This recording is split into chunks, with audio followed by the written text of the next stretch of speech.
on Comcast Sportsnet, part of the NBC Sports Group.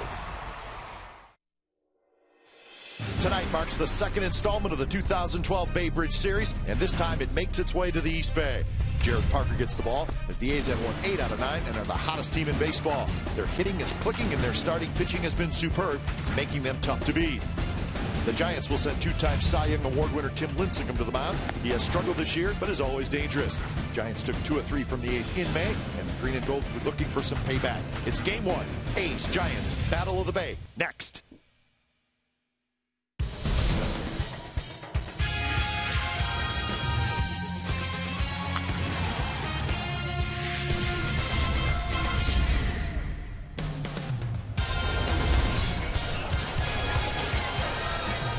Well, lots of green and gold, lots of orange and black. We are getting ready for a sellout crowd tonight at the SFN Coliseum. An exciting night of baseball. The Giants in town. They will send Lincecum to the mound, and he will be opposed by the A's right-hander Jared Parker. There's your pitching matchup.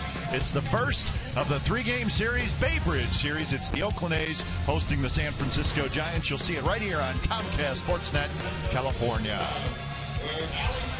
Hey again, everybody. Welcome to Oakland A's baseball along with Ray Fossey. I'm Glenn Kuiper. The A's are hot. They've won 8 out of their last 9, and Jared Parker gets the ball. And Ray, remember the first 2 games of the Rocky series in Denver? We talked about, can anybody pitch here? Well, the 3rd game of that series, Parker pitched, and he shut the Rockies down. And not surprised. He's an outstanding pitcher. Of course, they see Tommy Malone from the left side. Great changeup. I've never seen a right-hander throw the top of changeup that Jared Parker can feature anytime, any count, number of times, back to back to back. He used it against the Rockies. He has a good fastball. He has a good breaking pitch. But there's no doubt that he's not afraid to throw the changeup anytime. And I think that's what makes him an outstanding pitcher. And remember, he couldn't throw strikes in spring training. Much different now. Well, the big question, not just in the Bay Area, but really all around Major League Baseball, what is wrong with Tim Lincecum? It's amazing how much he has struggled this year. This is a guy who's got 2 Cy Young Awards. Chili Davis, the A's hitting coach, will not let his hitters think about anything except the fact that this young man is a good pitcher. You can look what he's done throughout his career. Yes, he is struggling, but he has an outstanding changeup as well. Looks like a split-fingered fastball. He'll elevate his fastball. At times you have to lay off that pitch, but no doubt when he gets ahead, he wants to go to the changeup. You're looking at all the negative things. This young man can still pitch, and I know they're looking at tonight being a big game for him, but I think from the A's standpoint, with Chili Davis, the A's hitting coach, he'll make sure that they attack anything he throws, and I think what you have to do is hit on his fastball. If he throws a changeup, try to lay off that pitch. So the A's are hot. The Giants struggling some. They have lost 4 out of the last 5, and we are looking forward to a very exciting night and a very exciting weekend of baseball. It's the A's and the Giants squaring off in the Bay Bridge Series. We'll have lineups and first pitch from a sold-out SFN Coliseum when we come back.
is brought to you by AT&T, the nation's largest 4G network. AT&T, rethink possible. And by Toyota. Check out the great deals at your local Toyota dealer today.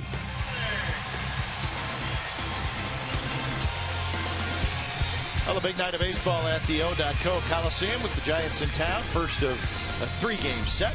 Yoenis Cespedes, the hero from yesterday with the 3-run walk-off home run. He will DH again tonight. And it's a chilly night at the ballpark. Let's check the game time weather. It's brought to you by the Santa Cruz Beach Boardwalk. Get to the beach. The admission-free boardwalk is now open daily. 62 degrees at game time. It's really been a cool day all day around the Bay Area, so a chilly night at the ballpark. A big crowd still filing in. The A's are expecting what should be a sellout or very, very close to it. Be packed and it'd be loud because you get both teams within a bridge of each other, and of course fans on both sides of the bay of the A's and the Giants, so it should be very exciting. Let's take a look at the Giants lineup tonight, sent out by their manager Bruce Bochy. Blanco in center, Terrio at second, then Melky Cabrera in left. Posey will DH, Sandoval at third, Belt at first, Scherholz right, Hector Sanchez, the rookie catcher, and Crawford at short. And Jared Parker making the start for the Athletics, and for Parker, he's been good, making his 11th start, picked up his 3rd win in his last start against the Rockies, as he was outstanding. Did not give up an earned run, with the exception of the Diamondbacks, the only blemish in his last 4 starts, because 3 of the 4 he's not given up a run. So Jared Parker was supposed to pitch yesterday. They backed him up to tonight, and I think this is a great matchup of 2 pitchers who have one pitch that's outstanding. That is a changeup. The defense for the A's: Smith, Crisp, and Reddick in the outfield. Inge, Pennington, Weeks, and Moss on the infield, with Kurt Suzuki behind the plate. So Parker is done with his warm-up tosses. Blanco steps in and just about set to get this ball game underway. Blanco steps in, and the first pitch of the ball game from Parker is right down the middle for a strike. So we're underway. 7:08 local time. Blanco, Terrio, and Cabrera, the first 3 hitters in the Giants lineup. So the A's are hot. They've won 8 out of 9, and they're just 2 games under the 500 mark. So if they could have a good series this weekend, they could get to the 500 mark and above. But at least they're within striking distance now of that 500 mark. Well, I think the biggest thing for the A's, no doubt, is to take a look at the umpires. It's Larry Vanover behind the plate, but they had a 9-game losing streak, and they could have fallen apart. But the one guy, Bob Melvin, would not allow them to do that. He kept pushing every game, and now he can put together a nice streak and get back to within 2 games. That is a credit to Bob Melvin, the way he and his staff make sure these guys are prepared to play and just trying to get back to the 500 mark. Fouled straight back, 2-2 to Blanco. Giants, on the other hand, struggling a little bit as of late. They've lost 4 out of 5. They're 38-32 on the year, and they're 4 games behind the Dodgers. So the A's certainly helped out the Giants earlier this week with the sweep of the Dodgers. And the changeup in Blanco with the take. So a full count. Man, it's pretty hot. Since day 1. 3-2 pitch to Blanco, and it's hit hard, but foul. So the Dodgers still with the best record in the National League at 42-28, and the Dodgers will visit San Francisco Monday, Tuesday, and Wednesday. So the Giants are thinking if they have a good weekend here, get themselves ready for their big series against LA. This one's hit towards center. Routine for Coco Crisp, and that's the first out of the ball game. First pitch strike, or a fastball, and then good job by Blanco taking and fouling off the changeup, and that's what a leadoff hitter shortens up, especially when he gets 2 strikes. Blanco did that, but Jared Parker came back and challenged him, and they tried to hit it out straight away center. I don't think he can do it. He couldn't. Good stretch for Jared Parker as he faces Terrio. And as Ray said, Parker pushed back a day. And also remember, the A's had an off day on Monday, so Parker is pitching on 7 days rest. So he should feel strong, and the A's will protect Parker a little bit. And that's the biggest thing, because he's a young pitcher. They do not want to wear him out. So if they can monitor his innings pitch for the season, it can do nothing but just help as his career goes.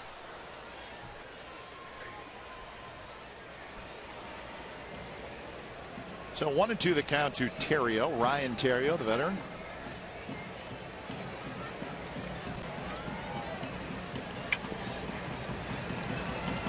And the pitch is the changeup, but it stays up and inside to Theriot. 2-2 the count. You know, Tommy Malone talked about his changeup, and of course it's a field pitch and trying to establish it. Kurt Suzuki will do it, as he's just called another changeup. And that's good. That's where you want to see it down. Try to get the hitter to think it's a fastball. Pull the string, bounce it if you have to, and Jared Parker does exactly that, knowing that his catcher Kurt Suzuki is going to keep it in front of him. And a good strikeout on a changeup. He backed it up, and that's really the sign of a good pitcher. And of course, the catcher knows he can call it. So 2 outs for Melky Cabrera.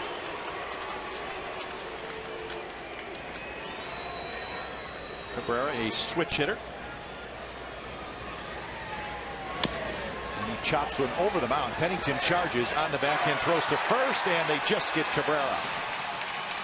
So a 3-up, 3-down inning for Jared Parker. We head to the bottom of the first. No score.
It is an authentic Fan Friday, so it's packed up there. They're having a good time. Let's check out the A's lineup. It's Crisp, Weeks, Reddick, Cespedes the DH, then Smith, Inge, Moss, Suzuki, and Pennington. Tim Lincecum, 2-8 on the season, but disregard that. He is a 2-time Cy Young Award winner, .619 earned run average on the season. Yes, he struggled. He's lost a lot of weight. It's amazing how much weight he lost in the offseason. He was getting down about 165 pounds. But, wow, what an amazing pitcher he has been throughout his young career. Struggling this year, but the Giants, of course, feel that all he has to do is think about his past. If he could put it all together, he could be the same pitcher that won back-to-back Cy Young Awards. Well, you get the feeling, Ray, he has a lot of people trying to help him figure out what's wrong. Maybe that's the worst thing that can happen. Get too much information. It clouds your mind a little bit. So his first pitch of the ball game is down and away to Coco Crisp. 208 for Crisp with a homer and 14 RBIs.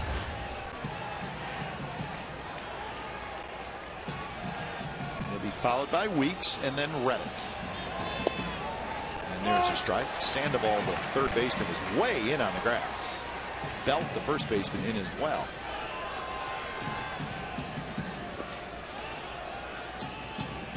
Might be trying to take away the bunt, but also gives Coco a chance to shoot a ball in that direction.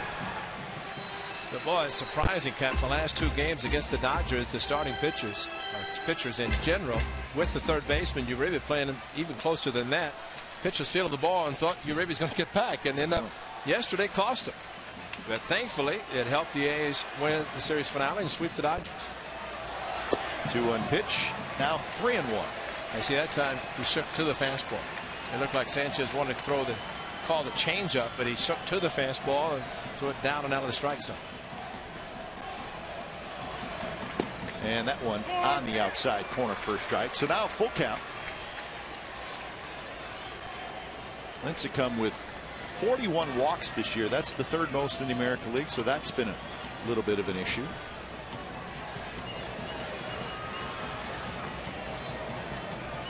Payoff pitch, and it's bounced. Terrio goes into a slide. His throw is late and past Belt, and Crisp is going to be aboard with an infield hit.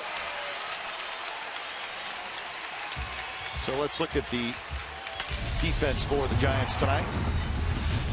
It's good outfield with Cabrera in left, Blanco in center, Scherholz in right, and Sandoval, Crawford, Terrio, and Belt on the infield with Hector Sanchez doing the catching. You know what happens when a hitter gets a count in his favor? It changes the defense. And Terrio going to his left a long way because they had pretty much set up for Coco to hit the ball up the middle. And instead, he had to go to his left, and Coco with his speed, able to beat it out. Exmo brought to you by Cache Creek Casino Resort. As always, great to have the Exmo showing the players. Great job they do. In this case, the hustle by Coco Crisp. Some get on base to start the game for the Athletics. So Lincecum immediately in the stretch, and Weeks is the hitter. Coco not running, and the first pitch is a strike. But again, looking at Lincecum's numbers, Ray, the walks are hot. He will walk people. He still has more strikeouts than innings pitched, so he's been able to strike people out. But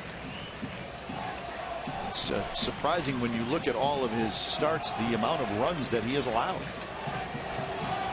Thus the ERA over 6. Crisp runs. Pitch is low. The throw to second base is late, and Coco Crisp has another stolen base.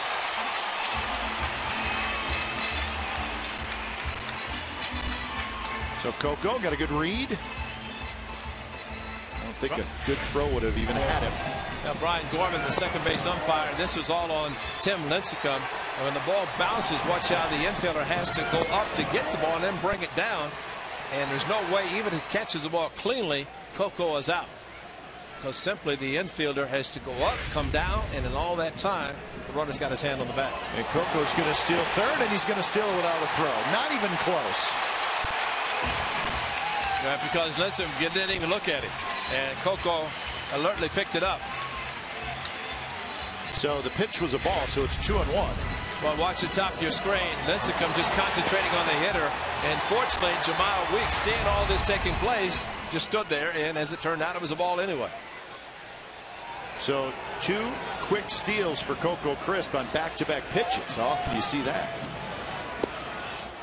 There's a strike, 2-2. Lincecum, he looked right away, and then he didn't look back. Well, that's what happens when a pitcher is concentrating on his pitching. Yep. And they are 8 for 8, and you know a lot of things going through Tim Lincecum's mind. Dave Righetti, the great pitching coach, and Bruce Bochy, the manager, know that everything kind of muddles the mind, and you start forgetting about parts of the game that you know, especially with a running club, you have to pay attention. 2-2 pitch in the dirt, and now 3-2. And that's the pitch the A's have to lay off. And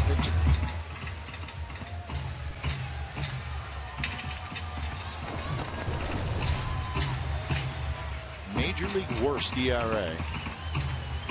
I think the second one's a big one too, Ray. 337, because when he was having his great years, guys got on base and he would say, all right, that's it. Yep. Shut him down. But he can't do that this year for whatever reason. 3-2 pitch, slices foul.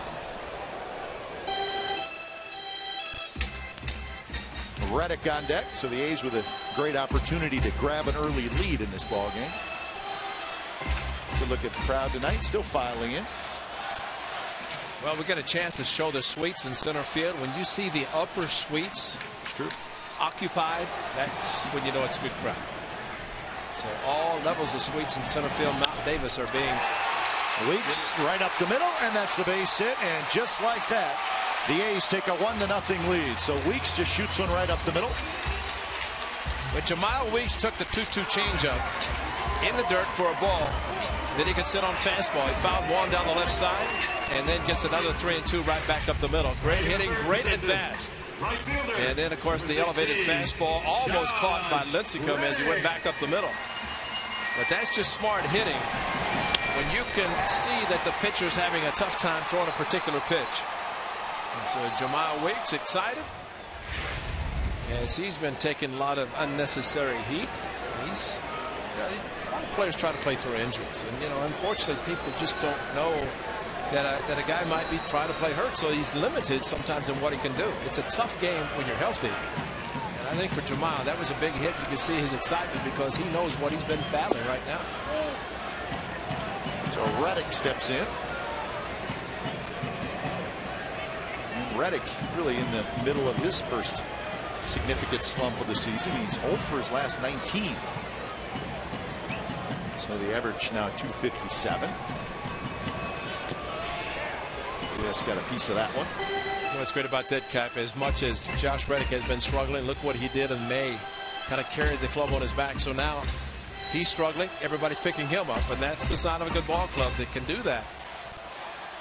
Pick each other up, and Josh has been allowing Cespedes back in the lineup, so he's picking it up where he left off. Reddick fouls it back. Of course, Reddick had the big month of May with the 10 home runs and 18 runs batted in. But just the 1 home run so far in the month of June, but it has not slowed the A's down. A's are 12-7 in June, and they have scored 102 runs now with the run tonight. That's the most in the majors, folks, not the American League. Most runs scored in the majors in the month of June. Reddick lines one to right field. Scherholz coming in. He's got to play it on a hop. So it looked like Scherholz was going to catch it, and he came up short, and it's another hit. He might have got just enough of a slow break on the ball, and once that happened, did not want to take a chance and have the ball get past him. So Reddick off the end of the bat, which helped him as he went down to get a pitch, maybe out of the strike zone, but Josh likes the low pitch. Typically left-handers like the low anything. Sanchez went down, looked like he tried to block it. Well, there's no doubt that if you're Tim Lincecum, it's, boy, here we go again. I mean, that's just a natural feeling to have. He's yet to get anybody out. And here's Cespedes.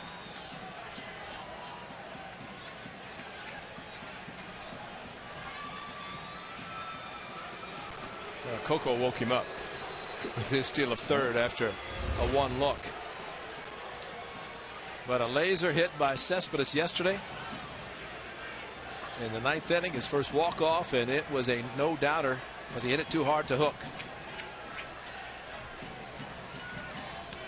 First pitch right to the backstop, and now Sanchez did not see Reddick getting off too far, and the A's got a break. Giants got a break, and then the A's got a break. Well, Sanchez had to be crossed up. I hope that's why he missed it as badly as he did. He did not put a glove on this.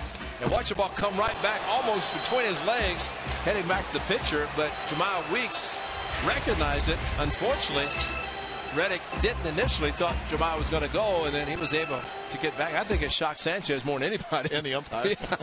Larry Vanover said, whoa, what just happened? And that one is inside, and now they just do not look at all on the same page. This fastball yesterday, he just crushed it into the barbecue terrace. He hit it so hard. The only bad part was that part right there when he jumped, and I said, Kendrys Morales, keep your feet on the ground. Yeah, you're Cuban, you're both from Cuba, and look how long he was out. He said, no more. And I said, hope not. Just kind of gracefully going there, keep both feet on the ground. That was scary after what happened to Morales.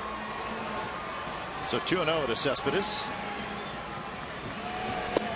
And that one is low. 3-0. On deck is Seth Smith, and Seth Smith has had good career numbers against Lincecum. You know what happens when you're a two-time Cy Young Award winner and you're striking out 10 batters a game, as he did throughout his career, has done. You start getting close pitches, and now you struggle. And it's just the outs. Yep. Just the outs. Another close pitch, called the ball, and now the bases are loaded, and there is nobody out. The thing is, guys, umpires understand what pitchers go through, and I'm not saying that they will react accordingly, give pitches or whatever, but I've seen it that a close pitch a lot of times with the reputation of a pitcher will go his way.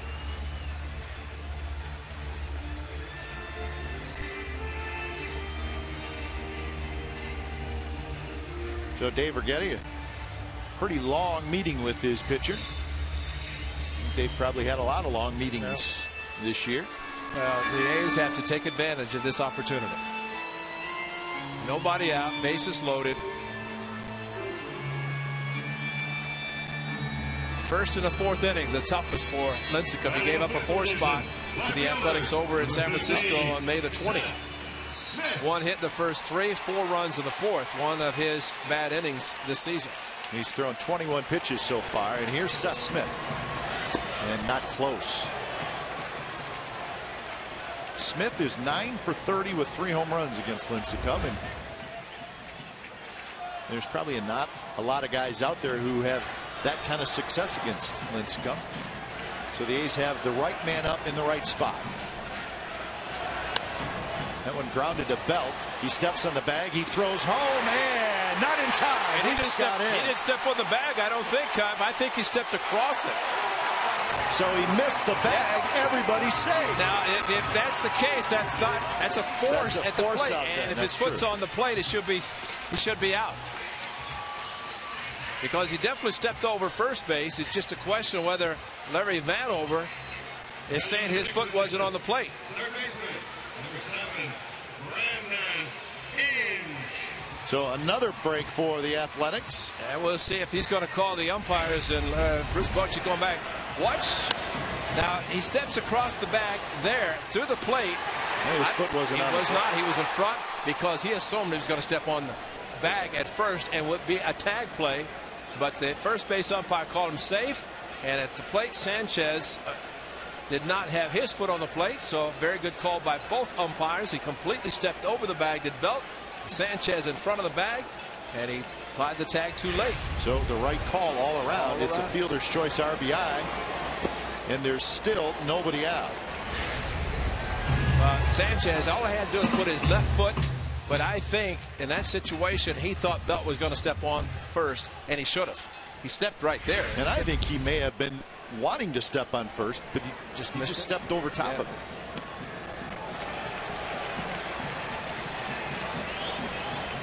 Well, the Giants are thinking we may get a double play here. They get nothing, and the A's are really in business to bust it open early. Inge is the hitter. 3-0.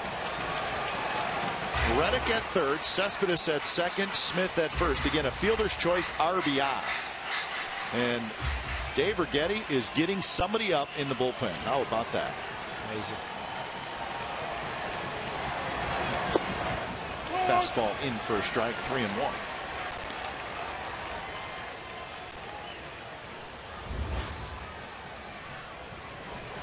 So Inge has to be licking his chops here.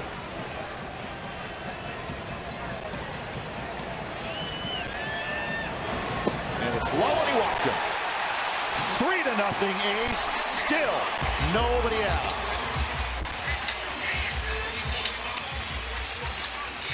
You know, you described it perfectly, Kyle, about Sanchez and Lincecum not on the same page. You know what a pitcher should do then? A pitcher should have the ability to call his own game, because you want the pitcher to be clear-minded, confident in what he's going to call. Instead of shaking to it, wipe to it. Just go right to it. You got a fastball in your mind, he calls us change up, you go to the fastball yourself, not wait for him to go back to the pitch. And that one, call the ball. 17 balls and 12 strikes. There's the good changeup, and Moss swings and misses.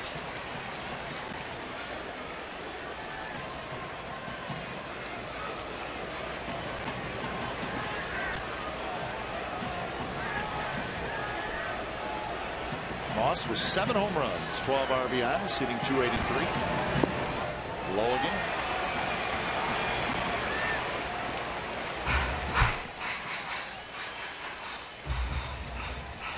The times that I've seen Lincecum pitch this year, to me, it's his control.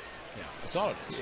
He doesn't get ahead, and well, the fastball velocity is there. He got the tremendous changeup, so those pitches are there. That's a good changeup, and see how he's elevating it with a runner at third. So that might be intentional, making sure he doesn't bounce it by throwing it hard in the dirt. But because of his delivery, his motion, he's getting a swing and miss. So Moss just trying to make some sort of contact. 2-2 pitch to Moss, and he got him swinging. That was a better changeup. So that's the first out in the bottom of the first. Well, he stayed with the changeup, and you could actually watch the catcher, Sanchez. He's telling him what he's going to call. Anytime he gets kind of that goalie position, he's trying to do his best to get in front and block what might be a changeup in the dirt. So here's Kurt Suzuki.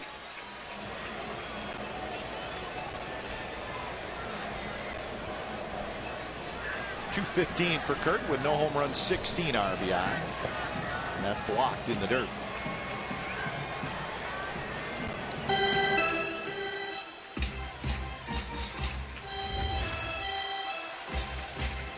Well, 3 singles, 2 walks, and what was ruled a fielder's choice, but a defensive mistake by the Giants. And the A's have scored 3 times. Changeup, swing and a miss.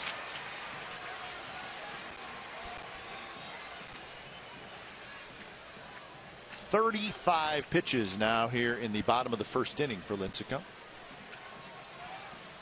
And pitching out of the windup with the bases loaded.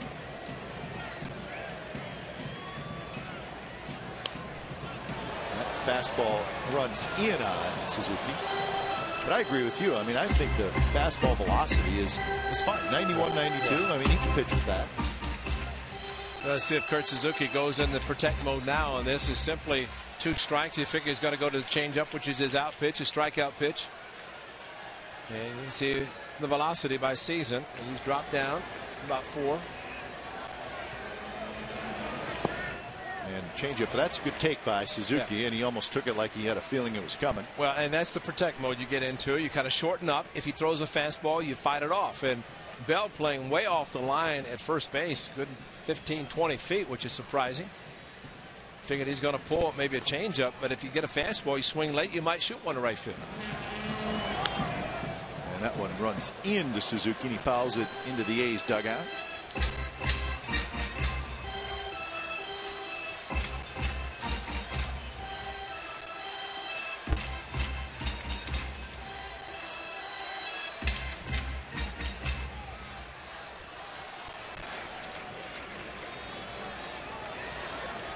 So 2-2 the count.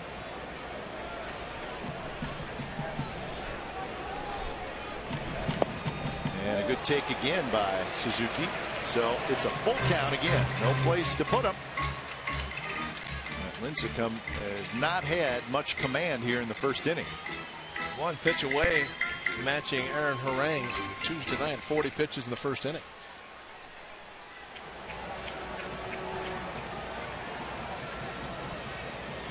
Got to be going to change up again. And he got fastball up at 90 miles an hour, and he strikes out Suzuki. So 2 outs here in the first.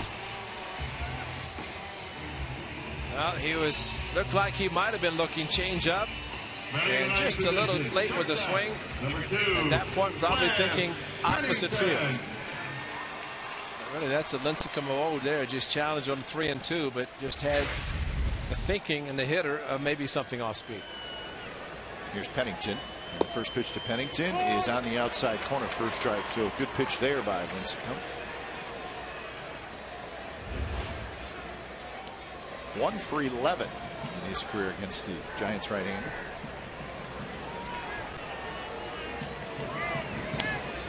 And there's a changeup thrown pretty hard, 85 miles an hour.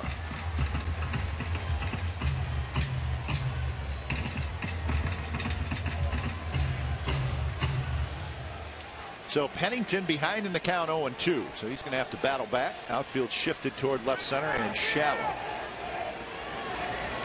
Got him swinging. Well, kind of a strange inning. A's score 3 times, but they may feel like they could have scored more. 3-0 after 1.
The clock day.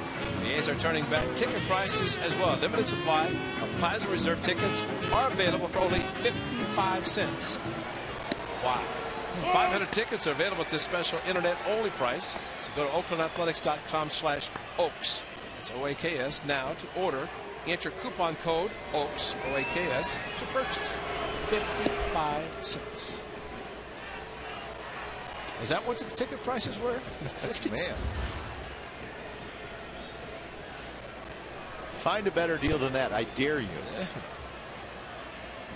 Top of the second, Posey, Sandoval, Belt. Parker had a 3-up, 3-down inning. I don't think you could have 2 more different innings than the starting pitchers had in the first inning. I think let them listen to anybody at this point. Posey lines out. But I mean, you made the point too. If they get 1 out on the ground ball to Belt where they didn't get anybody out, it's just 2 runs scored by the A's. But actually, if it could have been a lot better for the A's too. Yeah, and that's the biggest thing. But like you said, maybe Belt had his mind on the plate and thought about touching first base.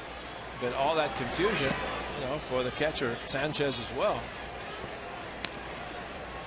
But good break for the A's. It helped them score 3. More importantly, like you said, should have scored a lot more. They did not. 1-0 to Sandoval. And he rolls over on one. Moss picks it up, steps on the bag, 2 outs. That's what we've seen from Tommy Malone, the left-hander pitching. Hitters roll over on a pitch that's down low. And the same with Jared Parker. Keeps the changeup down. Steve Kurt Suzuki spread out. Look at the value deck. That's the place to be tonight, folks. I'm telling you. Chance to win stuff. Anytime there's a wheel you can spin, it's got to be a good party. If it's a fortune, the wheel of fortune. Belt swings and misses at a first pitch changeup from Parker.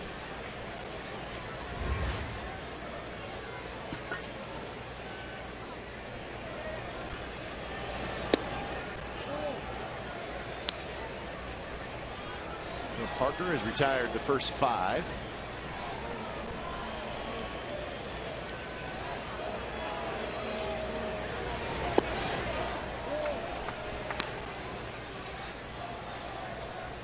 Designated hitter, Buster Posey. Probably doesn't like it. Probably not.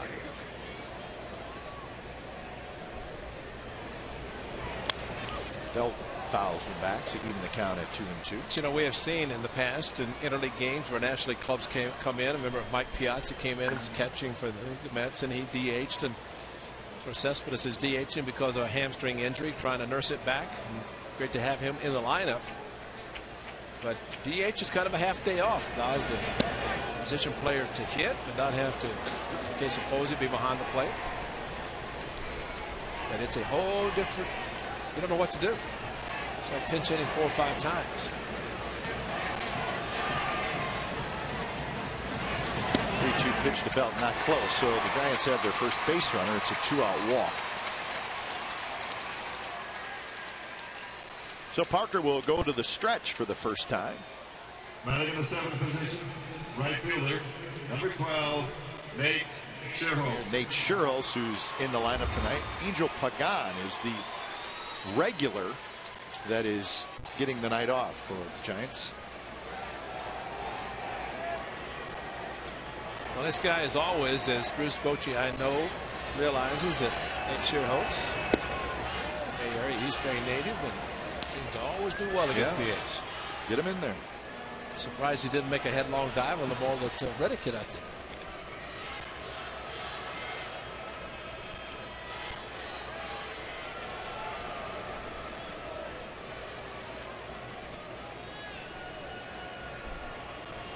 Scherholz 256.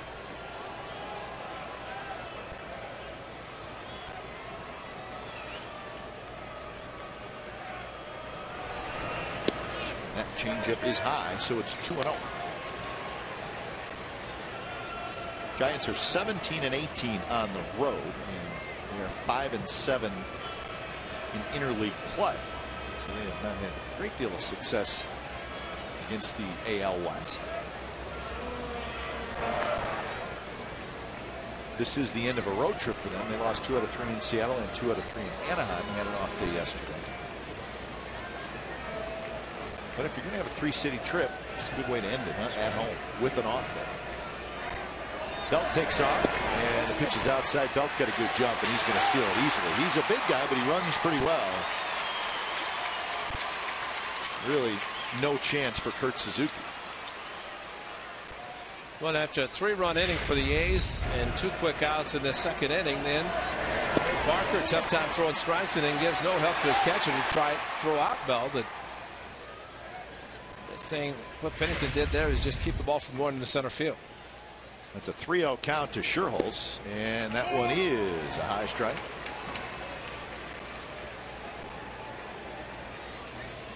There's your shutdown innings for Jared Parker, 8 for 12. Shift is on. See Pennington playing right behind second base. And 3-1 changeup. Scherholz missed it by a lot. Throw it again. He's thinking fastball 3-1. He'll think it again 3-2. Pulled the string perfectly, and Scherholz way out in front of a pitch that was actually out of the strike zone. But he was geared for a fastball to drive in the run. And that's just a great arm speed release point by Parker. And that one down the right field line, but it's going to hook foul. So he went back to the changeup, but Scherholz a little off balance, pulled it foul. Then he elevated the changeup, and as much as he wants to keep it down, maybe in the dirt like he did the 3-1, he got it up a little bit too high. Good hitters are for full. The body goes forward. They keep the bat back, and as strong as they are, they can use their upper body strength to hit a ball as hard as Scherholz just did. So another 3-2. A broken bat right back to Parker. So a good fastball in on the hands. Scherholz grounds outside, retired, a runner left. So the A's will have Coco Crisp leading it off when we get to the bottom of the second. 3-0 A's lead.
I mean, right? I mean,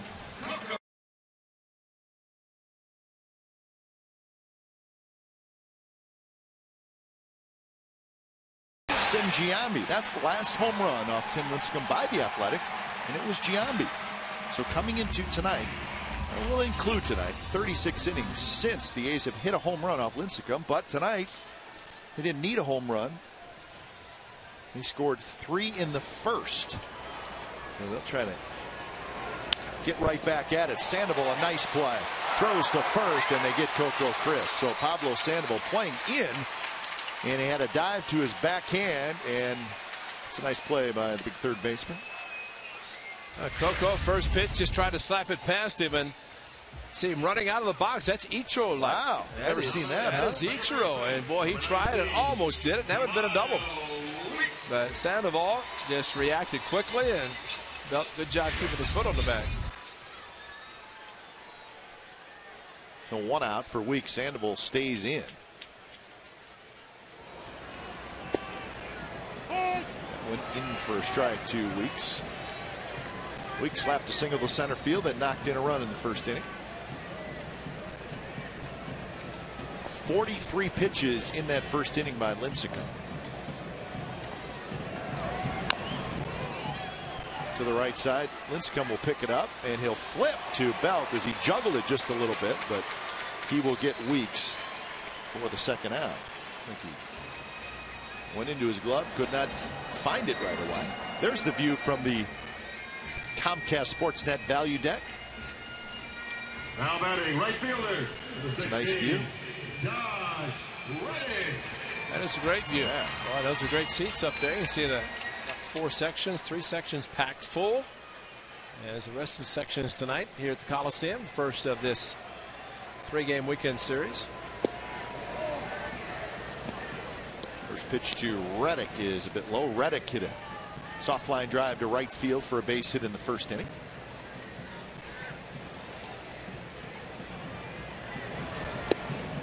Two and 0.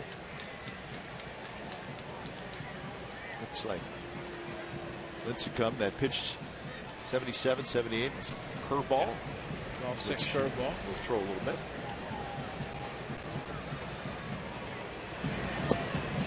Missed again. 3-0. So a lot of changeups, which will not surprise you. But it's all off his fastball. If he throws the changeup, and you see the 83 miles per hour, it's kind of a split finger fastball grip type.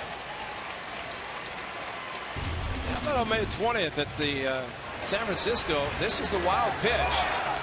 Posey couldn't find it. He's pointing his Lincecum, but watch Cowgill. The headlong dive and headbutt into Tim Lincecum as Lincecum took it on the chin from Colin Cowgill, scored all the way from second base on the wild pitch that Posey could not find. And that was all on his own, as he would tell us later. And that was kind of a fun thing to see. And fortunately, Lincecum was not hurt as a result of the play. I always like to see pitchers running and pointing. Well, catcher says, wait, got his back to him and he's pointing like, where? Who are you telling where the ball is? You can't find it. But it's just a natural reaction. Either point down or point up.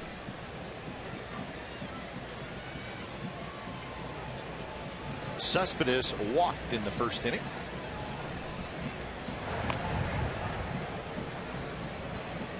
Use a kind of inning that has Dave Righetti scratching his head. You get the first 2 outs, and then you throw 5 consecutive balls. Yeah, first 2 outs on 3 pitches on top of it. Now you got to face big power hitter, the cleanup hitter in Yoenis Cespedes. And off speed, like maybe even a slider down and away, or the change up. I mean, it's not a curve, so a fastball, slider, a curve and change up that he throws. So 1-1 the count. Reddick, decent lead at first, not going anywhere. That one's rolled foul.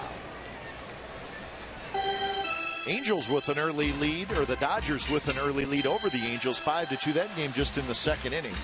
Billingsley for the Dodgers, Herron for the Angels. So we'll keep a close eye on that one. So the Angels, after really just getting shut down here in Oakland, bust out early down in Anaheim. It's kind of strange to look up on the out-of-town scoreboard, see LA and then LAA. Very strange. That's why I screwed up the score when I said it the first time. I had to look at my binoculars to see what to say. Fastball on 1-2, and Cespedes swings and misses. So Lincecum a walk and a strikeout, and we're headed to the third. 3-0 Athletics.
Evergood sausages.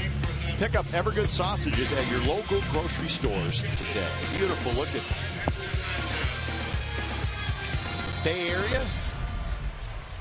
Where's the warm weather, though? That's what I'm trying to figure out. It came out this afternoon for a little while. bit, yeah. It's nice during batting practice and late afternoon, but the old layer comes in.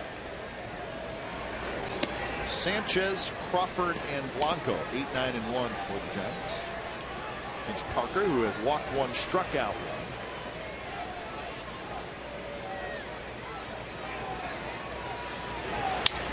Sanchez with a line drive, and that's a base hit to left field. Sounds like he may have broke his bat. Line drive nonetheless.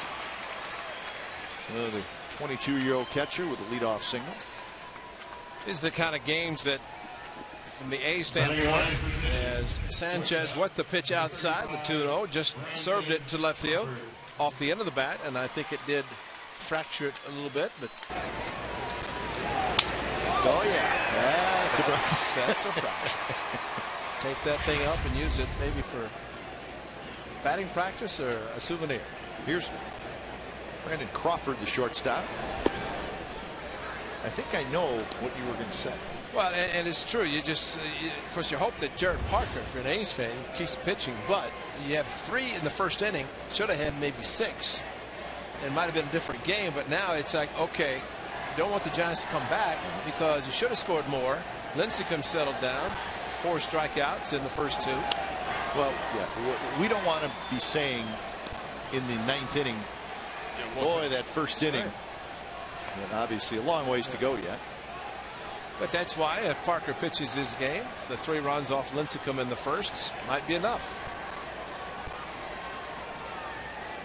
Crawford hitting .234 with a homer, 21 runs batted in. 2-1. Crawford, another Bay Area kid, went to Foothill High School in Pleasanton.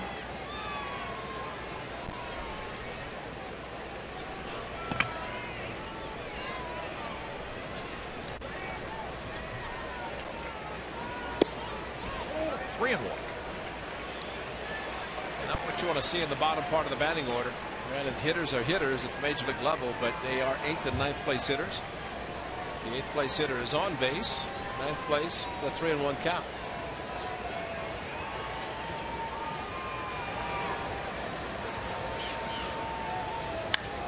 And that one's popped up down the left field line, and Inge, Smith, and Inge makes a nice catch. Wow. You can do it all.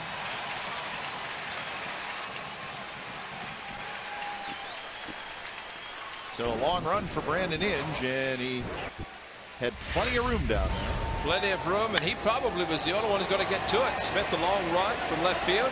Brandon Inge, a little, I got it, and then a little jump to make sure he got it, and turned around and fired a bullet back to second base, right on the bag. But he's letting Smith know he has it. Whether Smith saw him or not, we don't know.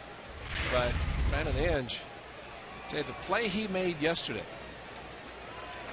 and that play right there helped the foul territory.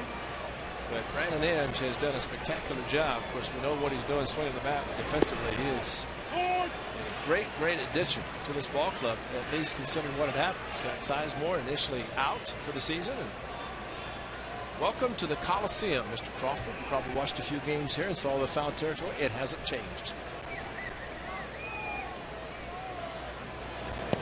And that one to the backstop, and Sanchez will get to second. So Blanco showed bunt, and he had to leap out of the way. Almost think maybe he blocked Kurt's view a little bit. Yes, he did. Exactly right. As he squared around, the ball was inside. Watch. Even the bat was right in front of Suzuki's face. And of course, Suzuki had set up outside, and Parker overthrew it to the inside. So a wild pitch called. So a runner in scoring position with 1 out. Blanco hit a fly ball to center field in the first inning. Blanco's been a good story for the Giants. He's solidified the leadoff spot. But right now he's struggling. He's got 5 hits in his last 42 at bats.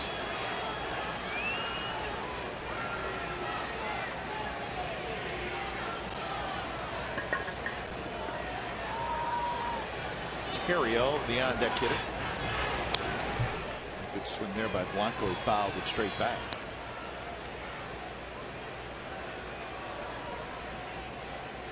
That's how you have a good ERA.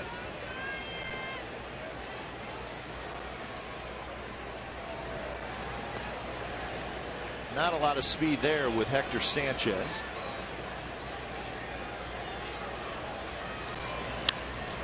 That Up toward left field. Smith on the move, still on the move toward the line, and it's just foul. It's almost like Seth Smith knew it was going to be foul. Pulled his glove back when he realized he couldn't catch it and didn't want to deflect it. Thinking maybe it would. He ruled a fair ball, but clearly slicing away, reached up and just no chance. And just about a foot foul. Slicing, and that's what Cespedes was experiencing moving from center to left field. That slicing ball to the foul line from a left-handed hitter. And see Smith playing shallow in left field.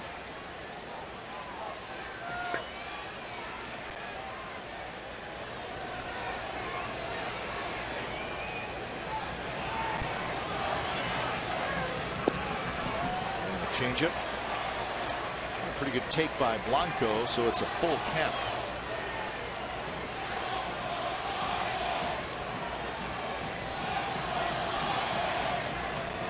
It looks like Blanco is sitting changeup. He's taking it very nicely. Of course, he had a fastball and 3 into his first bat, straightaway center.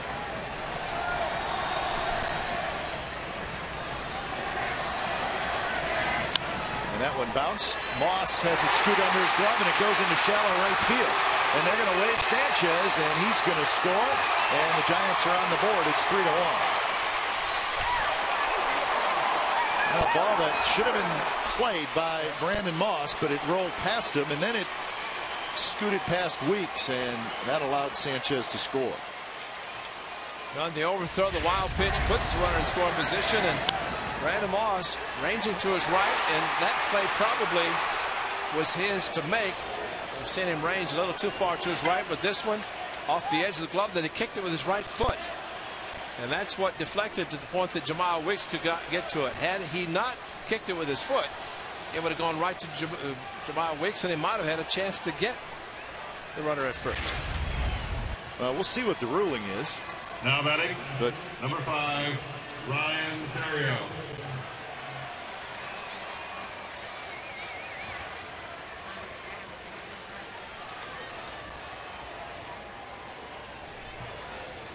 So here's Theriot. Blanco, a major base stealing threat, and that was close. Well, there's 2 hits on the board. So that would be a hit. He's got a huge lead, quick move, and Moss thought he got it. Theriot struck out swinging his first at bat. For all these years we've seen the Giants, Ray, they very seldom are they a team that steals bases, but they are this year.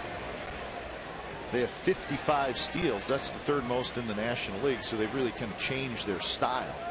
They had a pretty good consecutive streak as well as a team, which contributed to that. Blanco's good base stealer. Pagan, Cabrera.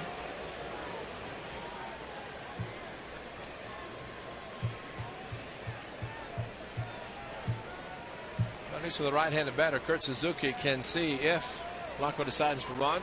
Doesn't have to worry about the left-handed hitter blocking him. Oh, and a big lead.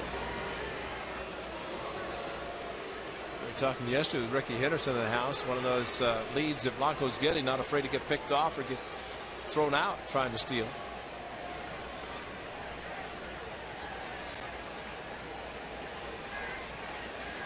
Melky Cabrera is the on-deck hitter.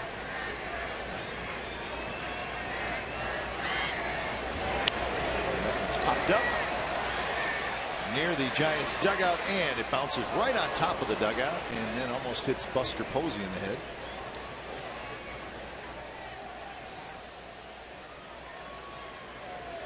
That's what happens when you're the DHC. You don't know what to do. Well, he should have been in the dugout because he's not even the on-deck hitter. Well, he was in the dugout and it almost hit him.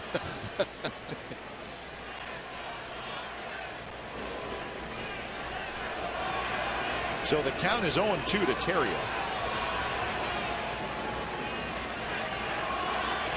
Parker slowing it down with runners on base. Blanco runs. It's a swing and a miss. The throw to second base is not handled, and Blanco gets up. He's going to try for third, and he's in there.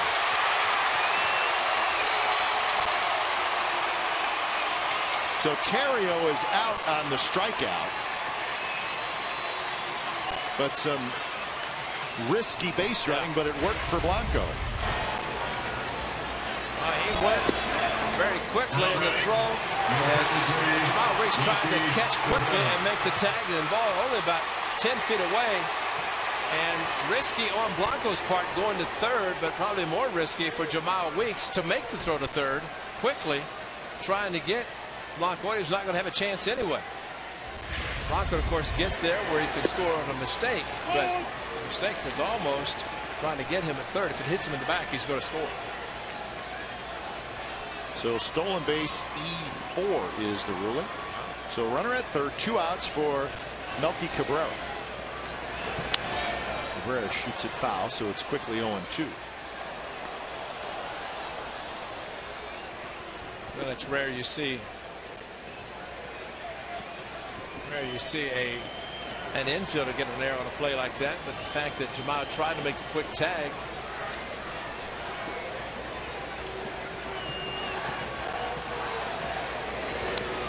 Cabrera just got a piece of it. Cabrera bounced out to the shortstop in the first inning. Second best batting average in the National League coming into tonight, 363.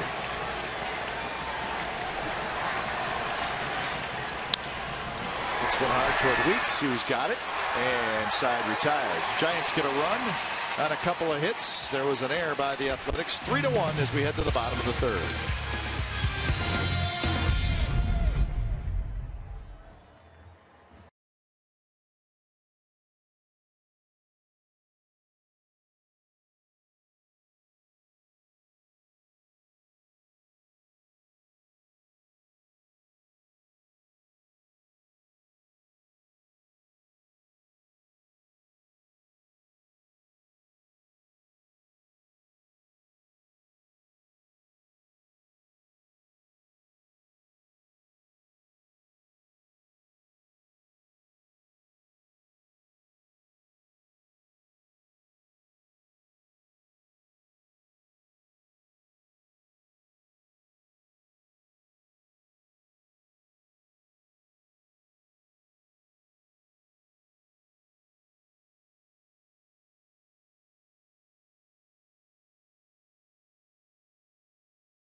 For details.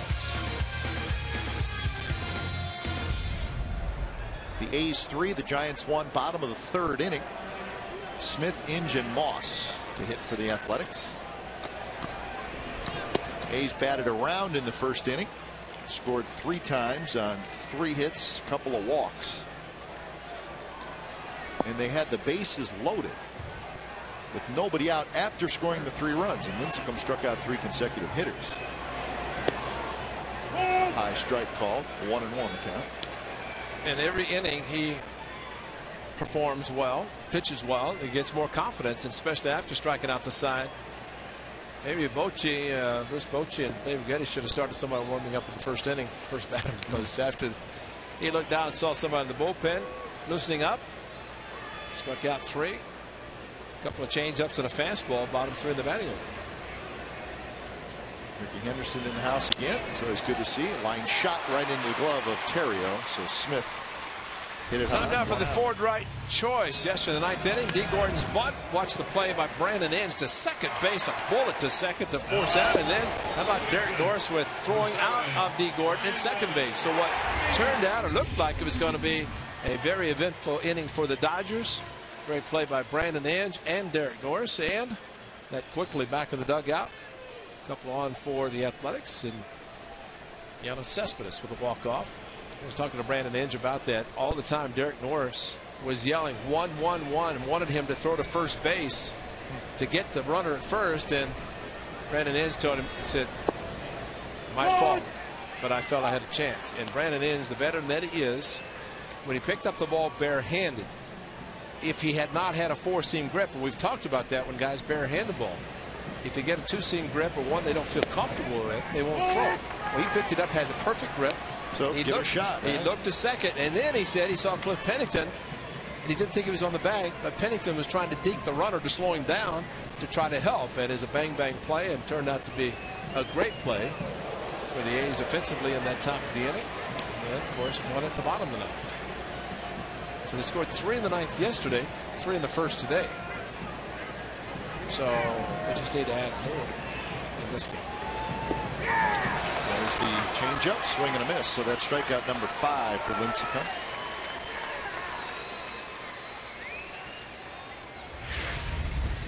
Now batting. Well, in the dirt, but that's exactly what Lincecum wants to do. Throw it in the dirt. Get a hitter thinking fastball. Brandon Inge did, and swung and missed. Well, Lincecum has now retired 8 out of 9 with 5 strikeouts. There's Moss. Got a fastball and had a good swing. Fouled it straight back.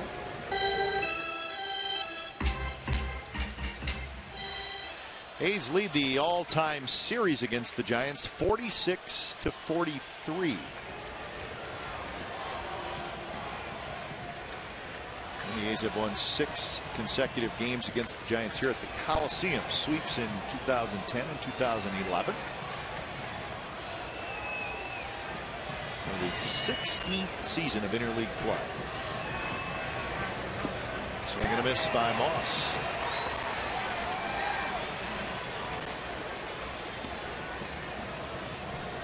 There's your pitches by inning.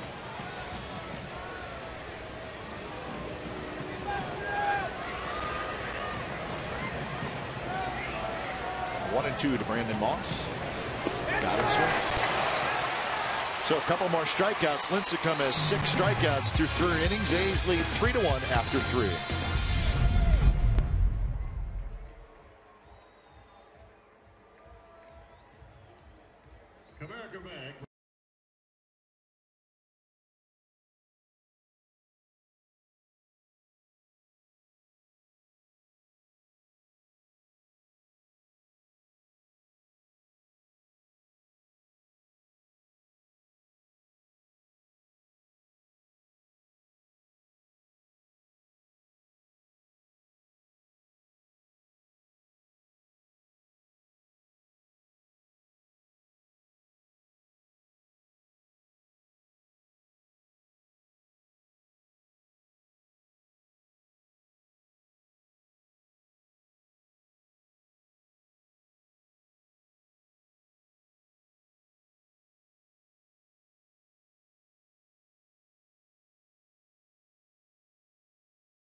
Giants on June 24, 2009. That was the last time the Giants won a game here at the Coliseum. June 24, 2009. Who was the winning pitcher? Was it the one-hitter? I don't know. It was a pretty good game. I got through the perfect game. Yeah, he's pretty good. We're going to see Matt Cain on Sunday. Buster Posey spins around to get out of the way. Posey, Sandoval, and Belt, top of the fourth. A's 3, Giants 1. Down and away target, up and in with the pitch, and when Parker has missed, whether lefties or right, it's been in that same location. Very high, middle of the diamond. Moss comes down, and he's got it, and that's out number 1. Fans, when you wait for the Bay Area and you can't watch the A's on Comcast Sportsnet, take your team with you with MLB.TV. Subscribe today to see every A's out-of-market game live online in HD quality. Features include choice of home and away broadcast, multi-game viewing, and the ability to pause and rewind live games. Visit OaklandAthletics.com to order. MLB.TV, baseball everywhere.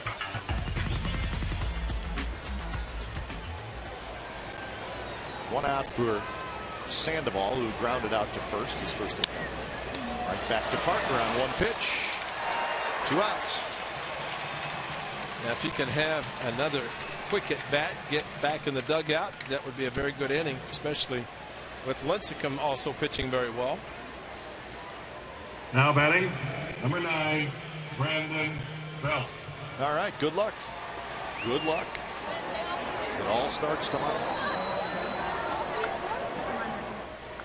Send him on his way with a victory, maybe.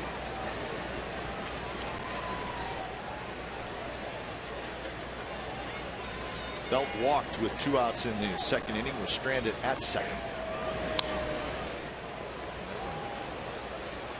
Whistles into the seats. Those are the ones you got to be careful for. They already have a rally caps on. A's are winning, but you never know. Never know.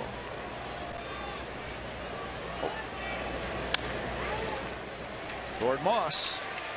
It flipped to Parker, so that's a 6-pitch inning for Jared Parker. Nice 3 up, 3 down. Bottom of the 4th coming up.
Pitcher for the Giants on June 24, 2009. Their last win at the Coliseum, Randy Johnson. Wow. How about that? Randy Johnson spent a year with the Giants. On his 300th there. That was his 302nd. Of course, Livermore's own Randy Johnson, the big unit, for his first ballot Hall of Famer, which should be coming up in a couple of years. Kurt Suzuki to lead it off in the bottom of the 4th inning. A's 3, Giants 1. Suzuki, Pennington, and Crisp here in the fourth inning.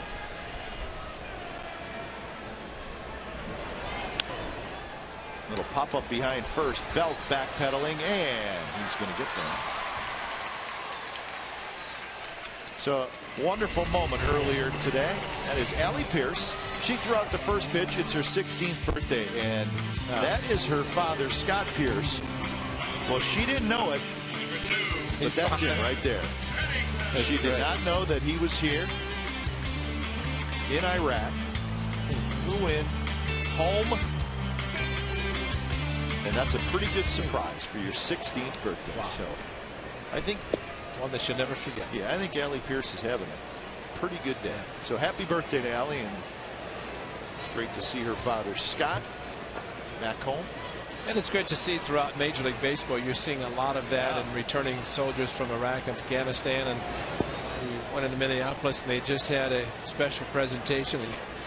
Young man walking downtown Minneapolis holding teddy bear and flowers, and everybody thinking he's what's wrong with you, but he was there to greet his family and saw it in Atlanta. So all across baseball, and it's great for MLB, Major League Baseball, and the various teams to do that. Welcome in the soldiers as they return from Afghanistan or Iraq. And they'll never get old, that's for sure. Seeing that. Yeah, Tommy adds, it reminds the umpire borrowed the umpire's gear and was umpiring at second when they ran in from right center field to steal the bag, and he helped pull the bag out and went back out. His family there, very touching. 2-2 the count. Pennington struck out to end the first inning, and he rips that one down the right field line. Just foul, and I mean just foul. Well, he waited on the changeup and he got it, but just too quick.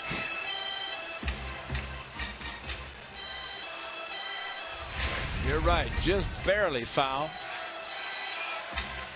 Just to the right of the line.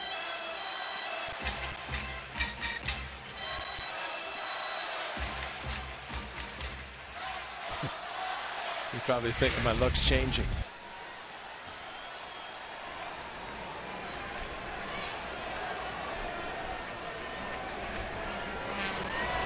2-2 pitch, fastball foul down the left field line.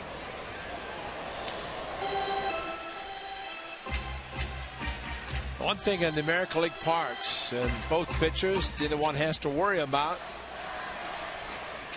hitters. First of all, them hitting, but also being removed from the game because of a hitter.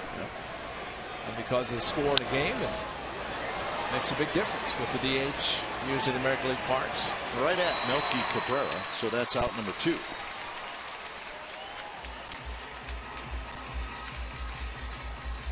So we head back to the top of the order, and Coco Crisp. Now batting, center fielder, number 4, Coco. Crisp got it all started in the first inning with an infield single, and then he stole second and he stole third. Ended up scoring. His second at bat, he had a shot that Sandoval dove for and caught. First pitch strike.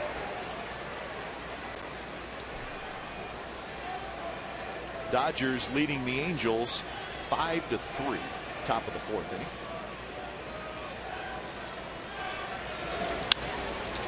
On the ground, Terrio has it. It's a nice hop, and that's a 3-up, 3-down inning for Lincecum. He's retired 7 in a row.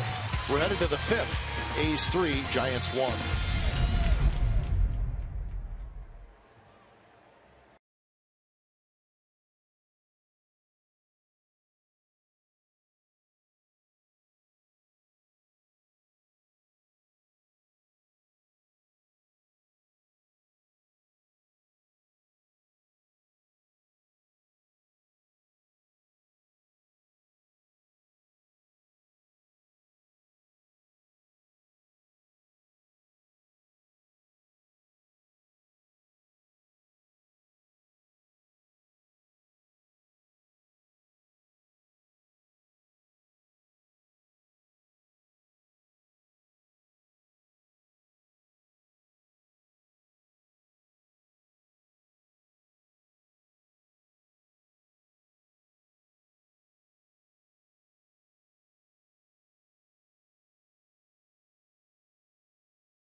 Concord asked, guys, what is your favorite part of the Bay Bridge series?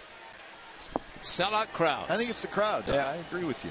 I think when you, and I was talking to some gentlemen downstairs who won 95.7 the game contest and nettle behind on plate, and I said, wow, this is great to have the A's here playing the Giants. And if you're a Bay Area, or if you're a baseball fan and you live in the Bay Area, Northern California, essentially have two-team market, National American. You can watch the National League teams, you can watch the American League teams, and Interleague, you can watch both. But there's no doubt, seeing the crowds, all three games this weekend, you'll have a mixture of A's and Giants fans. We saw it with the Dodgers, saw a lot of blue with the Dodger fans in the house. But I think it's very exciting. Well, you would like, obviously, you'd like to have the Coliseum be full with A's fans, but the double cheering makes it kind of fun. You get a roar from each side with anything that happens. Swing and a miss. Good changeup there by Parker.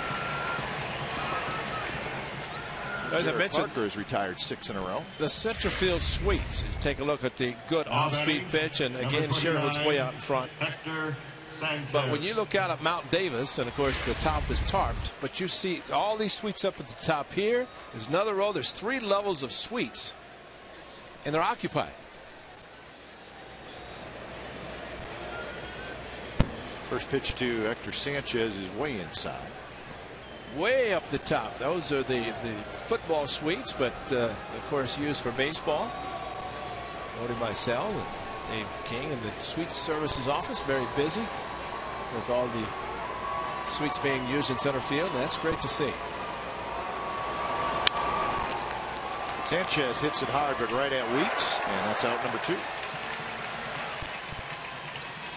And I was in Cleveland at the old Municipal Stadium in September. We never drew anybody. And I just knew that there are these little bugs that would find homes. And once they started playing football and they'd occupy those seats, they didn't know what to do. To see people there. Got to get out and move around. I think that's what happens. These suites up top here. They don't use them. And then all of a sudden you get a crowd like tonight and suites are occupied. This is a fun place, but.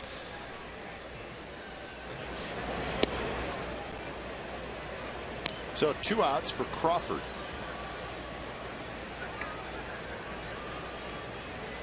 Crawford hit a foul ball way down the left field line that Brandon Inge made a real nice play on. And that one's line, and that's foul headed toward the A's bullpen.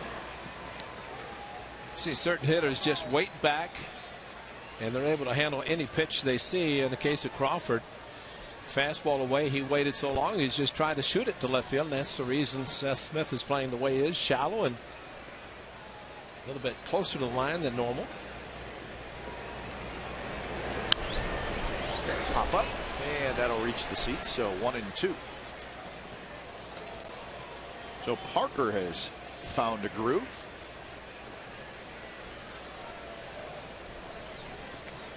Just 6 pitches in the 4th, only 9 here in the 5th, and that has helped him out. The pitch count was high after 3 innings.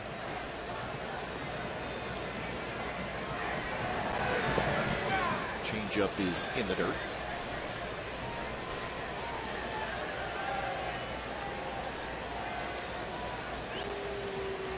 Aaron Harang gave up 3 runs to the A's first game of the series against the Dodgers, and Brandon McCarthy and the A's held, and that was enough. That was the only scoring in the game. 3 in the first inning tonight for the A's, trying to make that hold up at this point, the way Lincecum has settled down.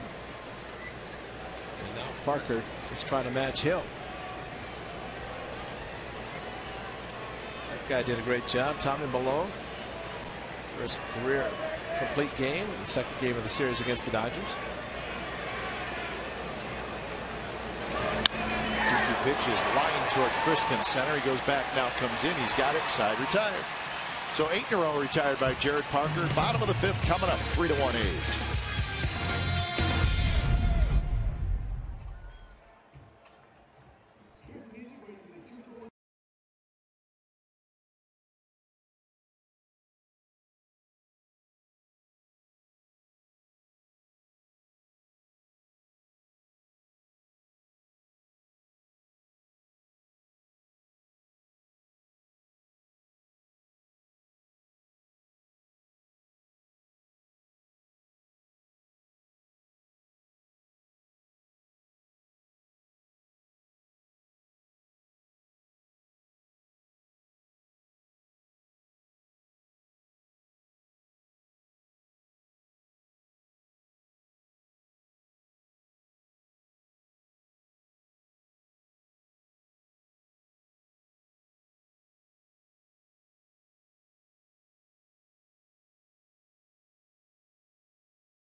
A's Baseball on Comcast Sportsnet California is brought to you by Ford, with 3 models delivering 40 miles per gallon or better.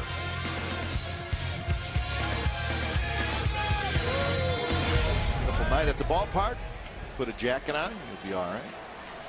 Especially up in the value deck. We haven't been up there in a while, have we? Nope. We don't. It's always cold when we're up there. Weeks, Reddick, and Cespedes in the bottom of the 5th inning.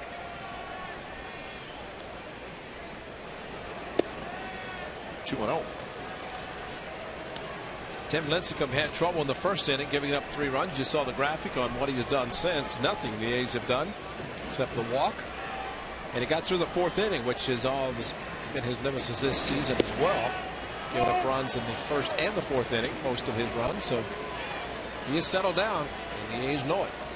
He's retired 12 of the last 13. Pitch count is at 80. 2-1 pitch on the ground to Terrio. Gobbles it up. And that's out number 1. Fans only, the Chevron credit card gets you free tickets at the Coliseum box office. Purchase an A's ticket at regular price, show your Chevron credit card, and get a second ticket of equal value free. Go to chevroncards.com to learn more and apply. Seats subject to availability. Some restrictions apply. This offer is administered by Chevron. So 55-cent tickets, 2 for 1 with Chevron card. Value deck tonight. Friday's perfect. So all good things happening here at the Coliseum. First pitch swinging Reddick. He's retired, and that's out number 2.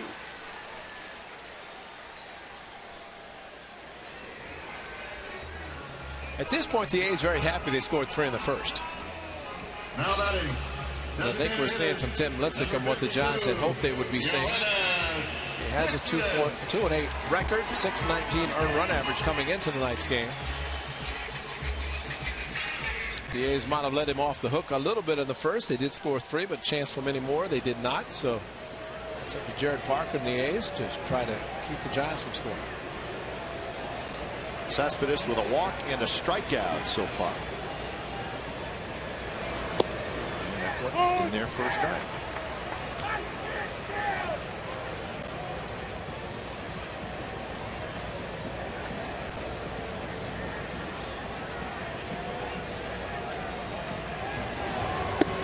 Fastball runs inside to Cespedes.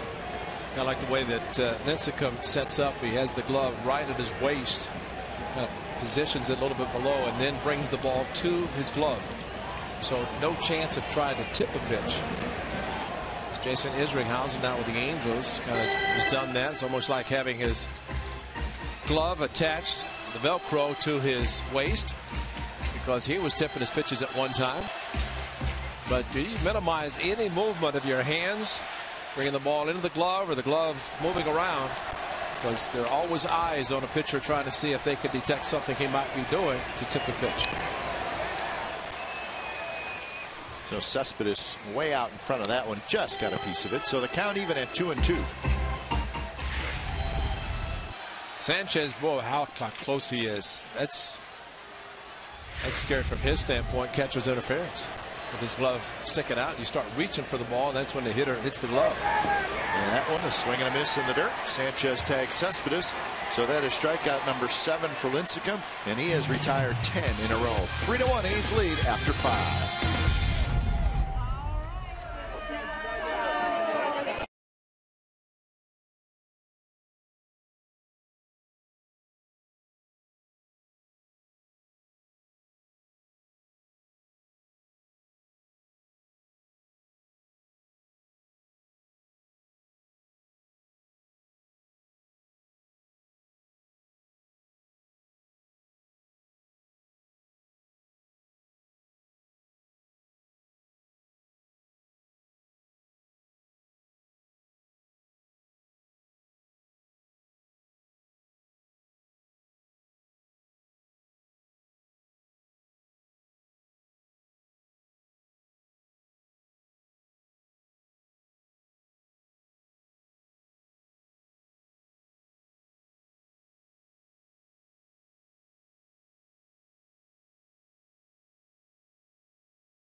Capacity is limited. For tickets and information, go to oaklandathletics.com/fireworks. 4th of July fireworks, of course, the 3rd before Independence Day. Be a day game, and always an exciting time, especially with the best fireworks in baseball right here at the Coliseum. 6th inning. Game has settled down, and it's a 3-1 A's lead. Parker, big inning for him as he faces the top of the Giants order.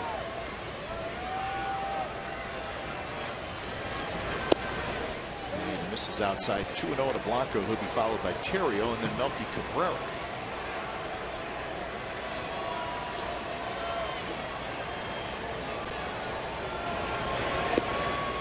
And that's a strike on the inside corner. Blanco had an RBI single. Hit a ball off the glove of Brandon Moss. Ended up getting an RBI. Sanchez scored on the play. I think with Blanco, it's better since he waits so long. Maybe just try to challenge him with fastballs and hope he gets under the ball and hits it in the air to one of the outfielders. Inside, 3-1. The Angels scored 3 times in the bottom of the 4th inning to take the lead over the Dodgers 6-5, top of the 5th. Trout hit a home run. Some shock. I think he gets a hit every single time. At least when I'm watching an Angels game, it seems like he does. The pitch is a strike inside corner. Blanco didn't think so. 3-2. And it's taken all the way, and a lot of movement trying to distract maybe even the catcher, but Van Over right there watching it all the way, did not move as Kurt Suzuki caught it nicely. The off pitch, and that one's line but foul. Well, the Giants will tell you that Trout did get a hit every time against them. Almost. He was kind of a wrecking crew in the 3-game series. That is Bruce Bochy. You might not recognize him. He was about 20 pounds lighter than we last saw him. And that one close pitch, just a shade inside, and Blanco has a leadoff walk here in the 6th inning.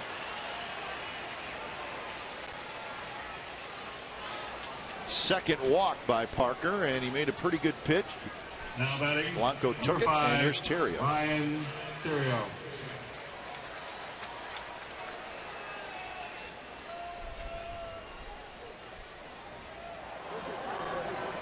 That's the giveaway today upstairs. That's a good looking t-shirt.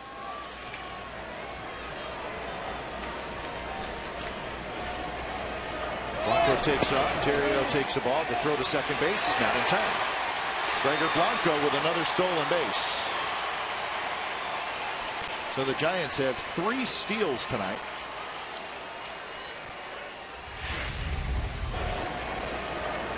Not surprised there's running. The throw just to the shortstop side of second base, and Jamal Weeks trying to make the tag and make a quick tag. He's got a little forward lean going, doesn't he? And a feet first slide, which makes it a little bit harder to try to stay in and make the tag at second. I think the Giants are going to play for this 1 run. Terrio is just going to try to get into third. Maybe push the ball to the right side, hit the ball to the right side.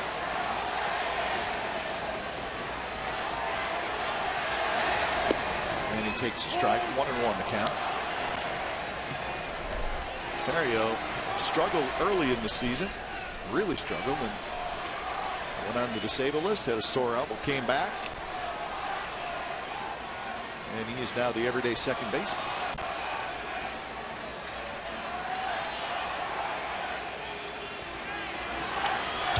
And that one, the changeup, and reached for it just to get a piece of it. 1-2 the count. Terrio last year won a World Series ring with the St. Louis Cardinals.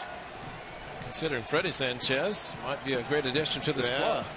Same kind of player a little bit. Freddie Sanchez starting to wonder if he's going to play ever again. 1-2 pitch, swing and a miss on a pitch in the dirt. And Terrio will be retired at first. So Terrio has struck out 3 times. So that is an unproductive at bat. And he just cannot lay off the changeup. So fortunately, Jared Parker keeps throwing the changeup in the dirt. And Terrio did not hang off and not swing it to change up out of the strike zone. So 1 out. And here's Melky Cabrera.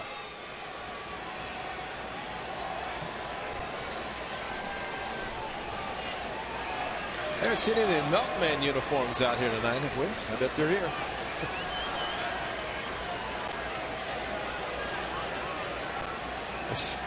See the game in Seattle? Yeah. When the Giants were up there, Felix Hernandez was pitching, and they had the Special K group down the left field line. There's a group of people, probably 200-300 people. They wear Special K yellow T-shirts, and they cheer when Hernandez has a strikeout. Well, they were out there, and right in the middle of them, the 3 milkmen. It was kind of funny. Well, Brett Anderson is with the club, and he might remember back in 1999 or 2009, that is, whenever he was pitching against the Yankees and gave up a home run to Cabrera, and he had the walk-off. Remember that game? That's that right, he hit one from each side. It was his night at Yankee Stadium in 2009. Melky not happy with himself as he swung at a pitch that was high. It's 0-2. Terrific season for Melky Cabrera. 101 hits in 68 games. And you put your name ahead of Hall of Famer Willie Mays. Starting the season with the most hits, that's doing something.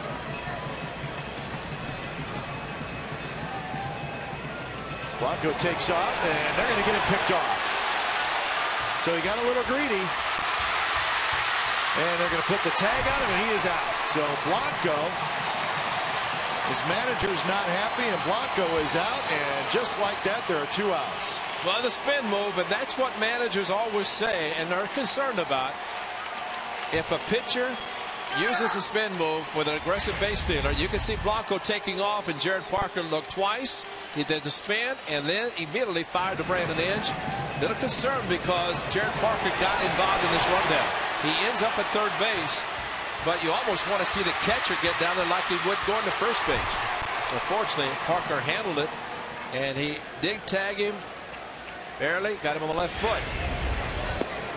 But what happens with a similar situation? At first, you'll see the catcher go down, get the pitcher out of the way, and act as an infielder. And of course, with the gear, he can block the guy off. But well, Parker got involved. Fortunately, he was not injured. Nothing happened when he made the tag. Wow. And you should have known, as Cabrera drops one into right center field.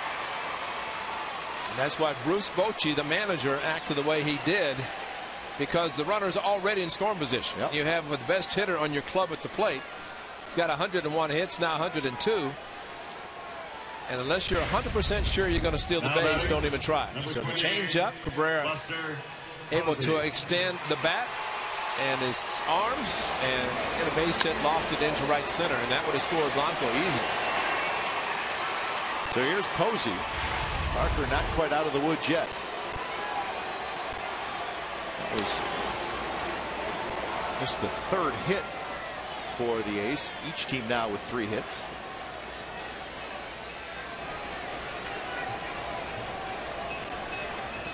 Cabrera not a real big lead. He's playing with a little bit of a tight hamstring. Normally he would be a base stealing threat. He's got 10.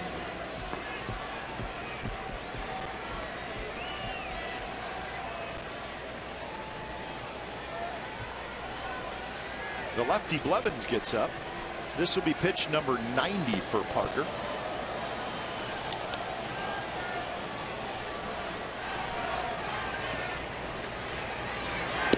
Posey takes a breaking ball in for a strike. 1-1.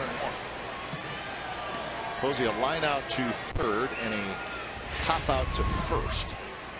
Good slider, not many thrown tonight by Jared Parker, but a good one there. Let's throw something differently to Mr. Posey, who is a power hitter. Johnson now have a hitter, double figures in home runs. Of course, they're playing in the monster land over across the bay, especially triples out at right field, right center. And Posey got a pitch to hit, and I think he knows it.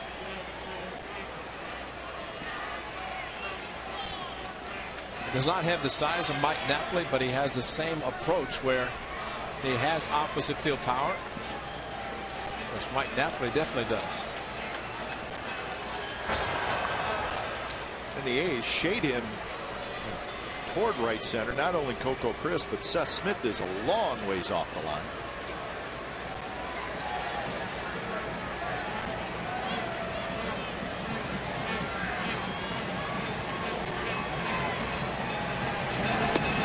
Fastball is up and in, 2-2.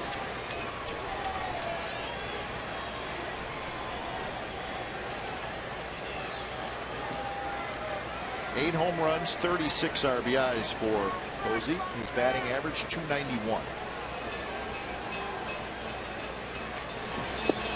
That one is close inside by just a shade, so full count.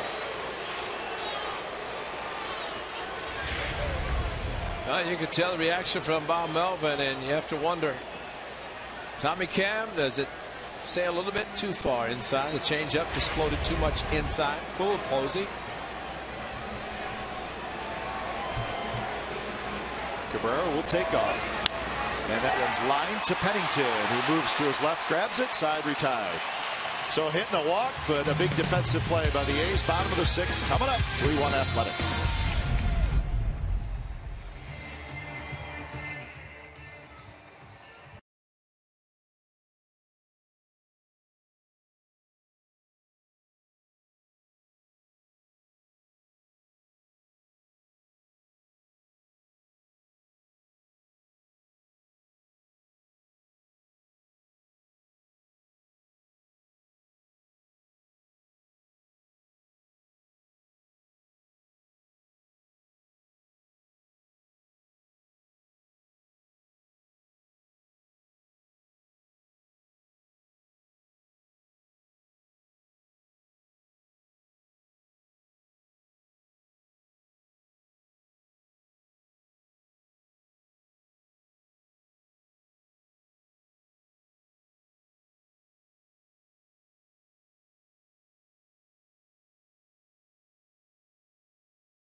Cam.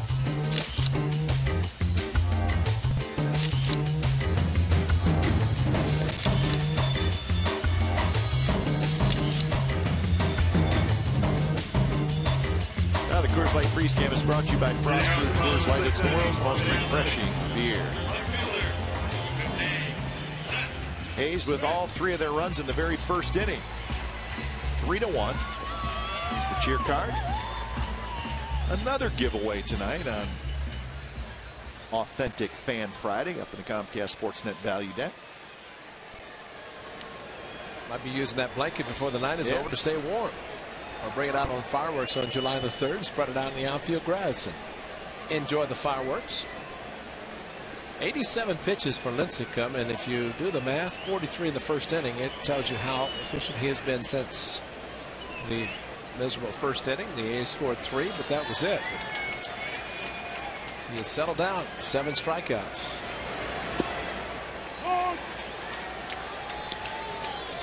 Some were saying, Kipe and mentioned it, that this being a big game for Tim Lincecum, and the thought that maybe if he did not pitch well enough, they might miss a start, skip a start. The thought of someone saying about going to AAA, can't imagine Tim Lincecum would ever be sent to AAA. I don't care how bad mechanics are, you can do a lot, but not send somebody like that out. You just can't do it. And they know that. I mean, I think that's just some reporters speculating at what Mike might be trying to do, but look at his career that he's had, and Cy Young awards and strikeouts, and helping them win a World Championship in 2010, and he's been outstanding. All-Star, Cy Young Award. How about the 3-time National League strikeout leader? 3 consecutive seasons. Well, and maybe the most important thing that's not even on there is the World Series win. Absolutely. And he was the guy. Well, I thought when they won the World Series, the Giants won it in Texas, and he jumped the screen in front of the dugout and headed out. Aubrey Huff tried that. Yeah. And ends up on the disabled list. Aubrey's luck. It's his kind of season, but that shows the athleticism of Tim Lincecum. I mean, that's a little adrenaline going, too. Yeah. Terrio has it. And Seth Smith is retired. The A's have partnered with the Alternative Family Services to host the second annual Bay Area Barbecue Championship on Saturday, July the 7th. The championship is a Pro-Am barbecue cook-off with some of the best barbecue items or teams in the country competing. Celebrity and VIP judges include A's outfielder Johnny Gomes. This event runs from 10 a.m. to 5 p.m. in the Creekside lot. For more information and tickets, go to oaklandathletics.com/Bay Area Barbecue. So the barbecue teams, the best, will be having a cook-off. Maybe we'll get some of those goodies up in the booth from the cook-off. We'd be okay with that. Larry Vanover with a little flinch. Called the ball 2-0. Inge walked with the bases loaded in the first. Picked up his 34th RBI and then struck out in the third. 2-0. Guess fastball. Yeah. Didn't get it.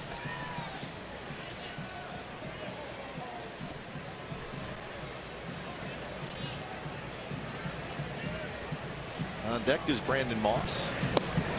Swing and a miss. That was a fastball, but I had a little cutting action to it. Now, Lincecum has always had a kind of a violent delivery, and when he winds up and then just throws everything, and the ball usually doesn't follow when he changes speeds the way he can. And there's a strikeout. That's number 8 as Inge goes after the changeup. Well, big delivery, pulled the string, 83-mile-an-hour changeup. And we always talk about the differential between a fastball and a changeup being about 10 to 12 miles per hour. Lincecum is about 7. But because he throws it, same delivery, arm speed as his fastball, then the changeup is very effective.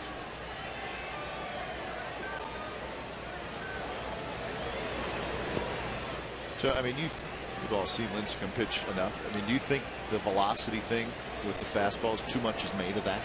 I think too much has been made. Yeah. Yeah, exactly. Because if he's around the plate, the differential, he doesn't need it.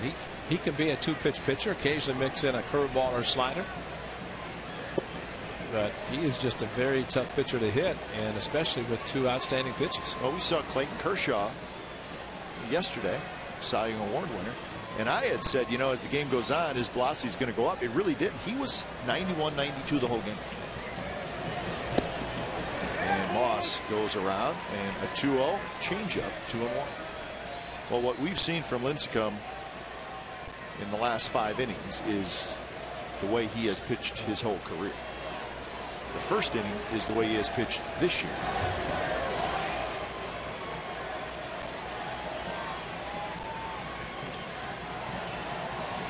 And his catcher Sanchez will not have to work on blocking balls in the dirt after tonight's game. He's done his weekly duty. Not an easy guy to catch. Yeah. Right? Greg Levin's back up in the bullpen. I don't know if he's getting loose. Sandoval is the leadoff hitter. Fastball on 3-1 right there, and Moss could not pull the trigger. And I think that's when you have to set fastball. If you get it, be ready to swing. You can't be in between. He might have been thinking changeup and a fastball right down the middle. Now he might get the changeup. And he went with a fastball, and he just missed outside, so that breaks the string of 12 consecutive hitters retired.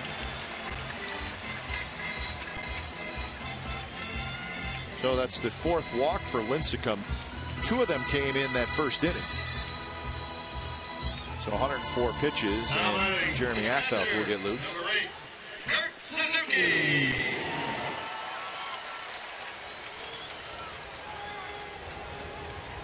Still 6-5 Angels over the Dodgers after 6 innings.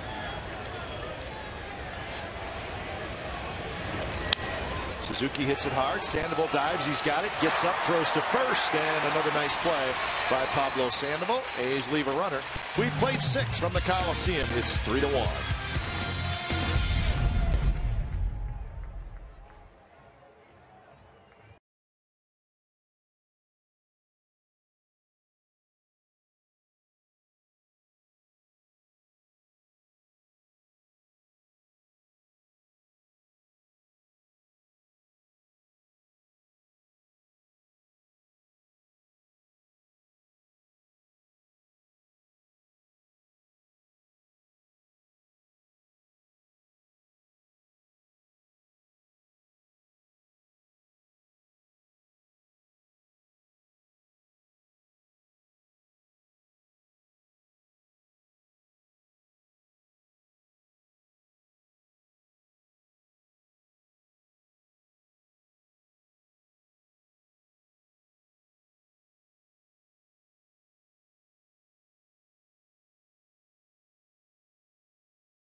Chevrolet and their award-winning cars, trucks, and crossovers. And by Jack in the Box. Right now at Jack in the Box, you can try the new Chipotle Chicken Club. Make it a combo with fries and a drink.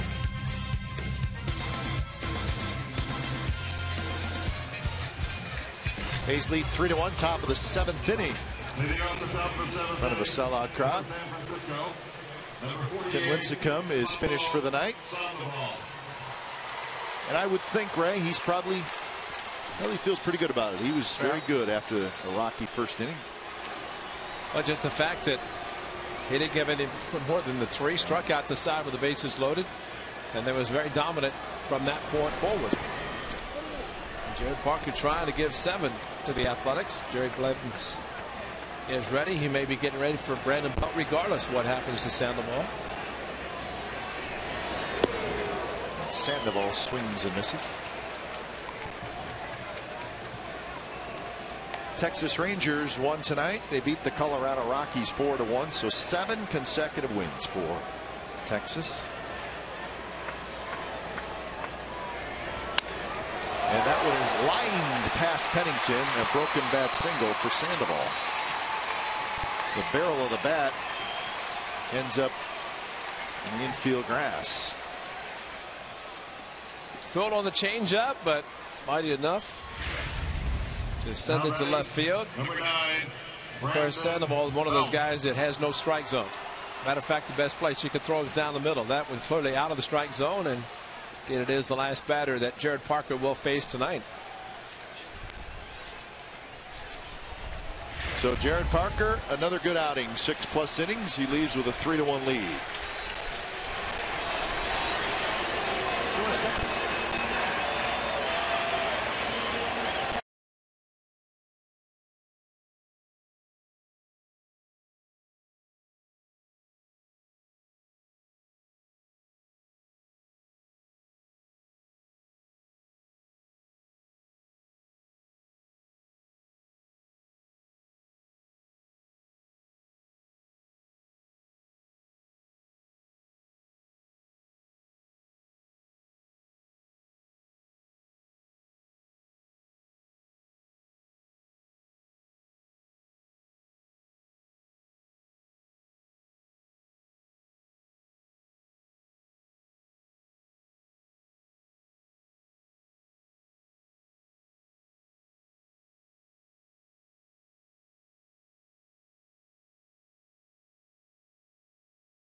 responsibility of the Oakland Athletics and may not be reproduced or retransmitted in any form, and the accounts and descriptions of this game may not be disseminated without the express written consent of Athletics Investment Group, LLC.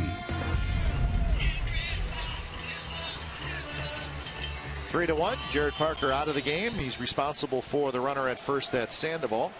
And when it's time for change, think Speedy Oil Change and Tune-Up, your oil change, tune-up, and smog experts. Numbers for Parker. And now Jerry Blevins comes in to face the left-handed hitting Brandon Belt. First pitch to Belt is a slider outside. The numbers for Jerry Blevins this year: 2.43 ERA. He's got a win.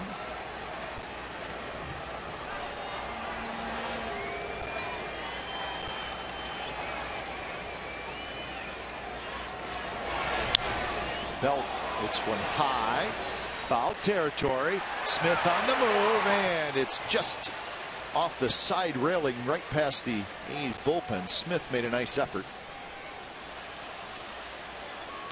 Get close to the railing, go into a slide.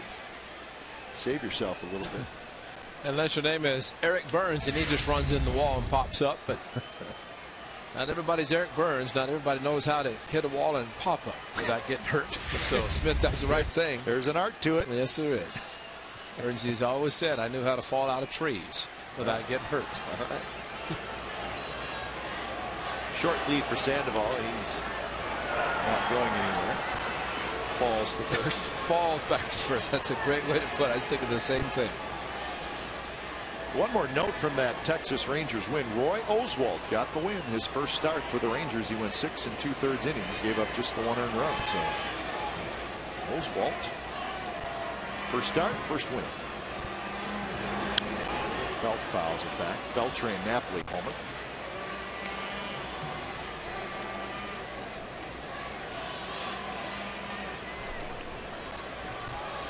The Mariners are in San Diego. It's the Padres 8, the Mariners 5 in the 6th inning.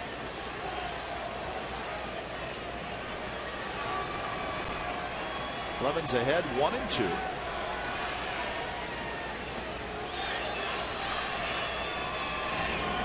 And there's that big breaking ball outside. Belt, a .286 hitter against left-handed pitching this year, so he's handled it fairly well. All 3 of his home runs have come against left-handed pitching. Scherholz, another left-handed pitcher in the on-deck circle. But he is just a .107 hitter against lefties, so we'll see if there's anything going on there. Belt's got a breaking ball and rolls it foul.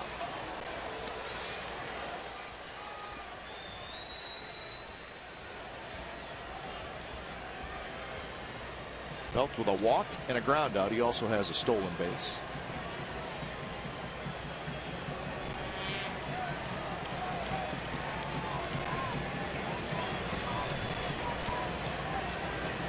Blevins last pitched on Sunday, so he's had some time off.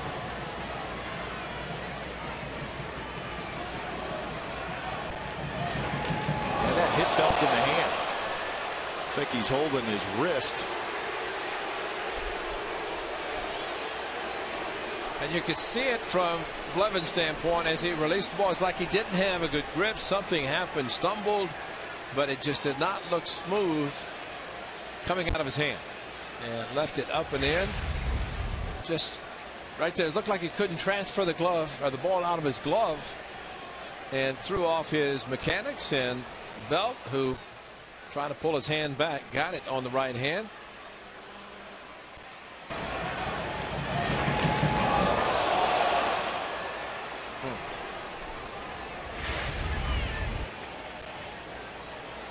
See the mark right above the wrist on the right hand. And it's a pretty good early bruise. Yeah. The Belt seems to be okay. So 2 on, nobody out, and there is going to be a pinch hitter. It's going to be a right-handed hitter, Justin Christian. Your attention, please, ladies and gentlemen. For San Francisco, batting for Scherholz, number 51, Justin Christian.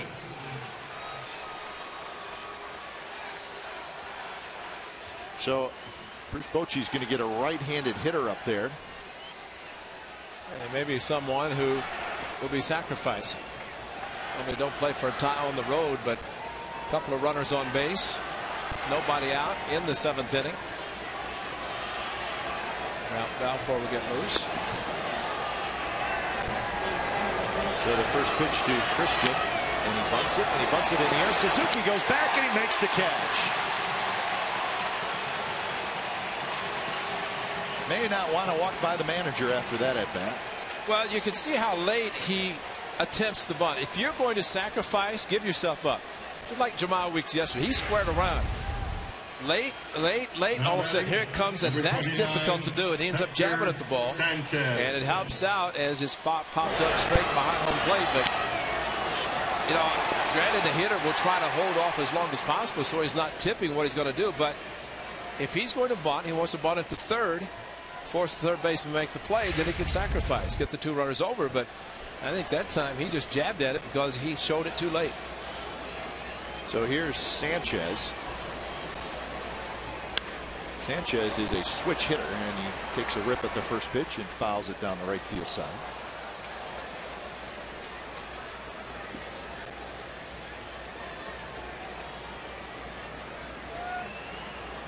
I'd stay down at that end.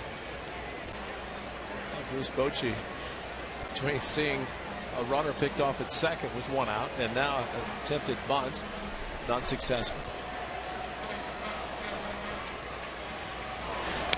Sanchez fouls it back again, and it's 0-2. And we have seen where there are times that a hitter is unsuccessful trying to sacrifice runners on it, but you might have speed on the bases. They can steal their way into scoring position or a double steal, but not so much with Sandoval and Belt. Belt has already stolen the base, but that was more of an element of surprise. So Blevins ahead in the count, 0-2.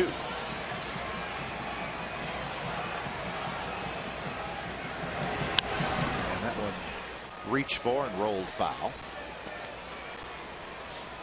Jared Blevins really being used in more meaningful situations, and Arias is going to grab a bat for Crawford.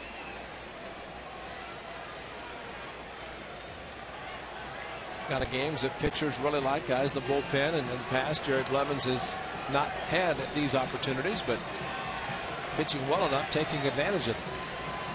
Added a cutter, good breaking ball, sneaky fastball. And that one, another fastball and another foul ball. Sanchez kind of a free swinger, so he will chase. But he also has pretty good power. Singled and scored in the 3rd, grounded out in the 5th.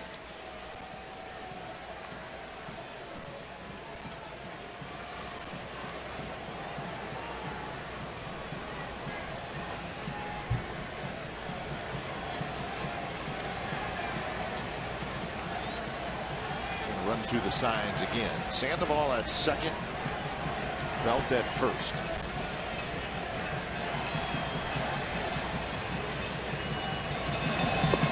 Slow breaking ball, and Sanchez lays off.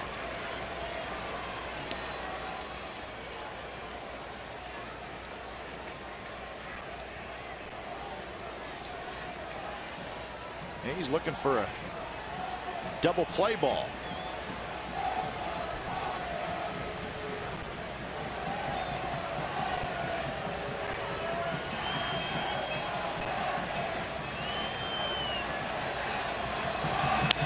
That one hit toward Inge. He's got it. Scrambles to third. Throw to first. And not in time. Well, Inge made a terrific play to get the lead runner. Well, Brandon Moss did a great job with the throw, not in the air, coming off the bag, but a great play. Saved extra bases. Did Inge and hustled to the bag and jumped at it and then threw it. And a great job blocking by Brandon Moss, but boy, that was double written all over it. Brandon Inge, with his strong arm, he might have been better to stop, plant, and throw instead of throw on the move, but a great play defensively. Keep a ball from getting past him and extra bases. So pinch hitter Joaquin Arias, who's a right-handed hitter, And Bob Melvin is going to go to Grant Balfour. So Balfour coming in. First and second, 2 outs here in the top of the 7th.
Round pitching matchup for tomorrow's game 2 of the series.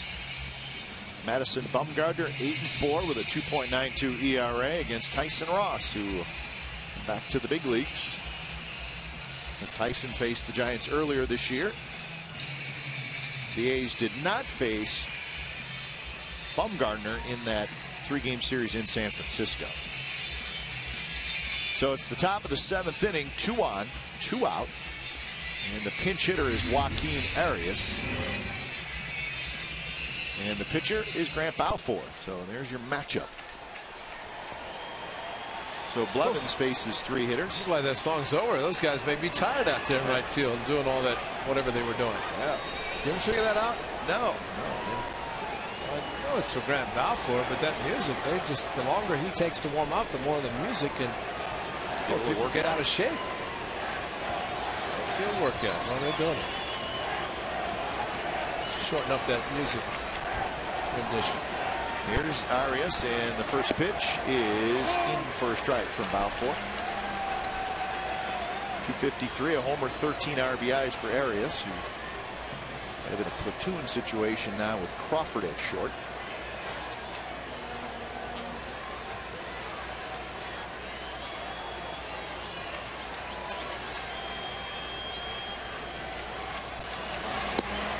Breaking ball that Arias watches outside. 1-1 the count. Balfour typically not stopping, not pausing that much. Jared Parker leaves with a 3-1 lead. Can't lose it, but a couple of guys on base. He'd like to get to the clubhouse with the 2-run lead.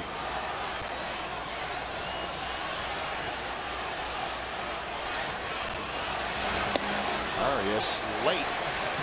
Very late, and he swings and misses. You know, if a pitcher can do what Grant Balfour does, then not give a hitter a chance really to have much timing, and as late as Arias was, it's all about timing for a hitter. If the pitcher pauses long enough, he can set up his timing. He might be in the middle with a little bit of a waggle with his bat. And that one drops low.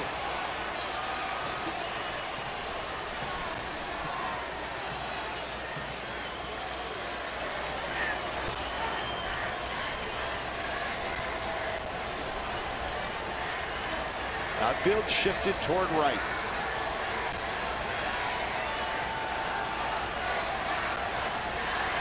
And Arias shoots one toward right center. Reddick on the move. He's going to get back there. He makes the catch. Side retired. So the Giants do not score. They strand a pair. 7th inning stretch coming up. 3-1 A's.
hit this inning, and so we will feature Cliff Pennington. What a good play on Cabrera in the first inning. Watch how he sets himself up. Cabrera very fast, backhands it, does Pennington, and on the same move, fires a bullet to first base. It's all about the setting up, and Cliff Pennington, again with the backhand, which automatically sets himself up to make the strong throw. He does it perfectly, even in X mode. And boy, was that special. So bottom of the 7th inning. And some changes for the Giants. When it's time for change, think Speedy Oil Change and Tune-Up. Your oil change, tune-up, and smog experts. It's the lefty Jeremy Affeldt in the pitch.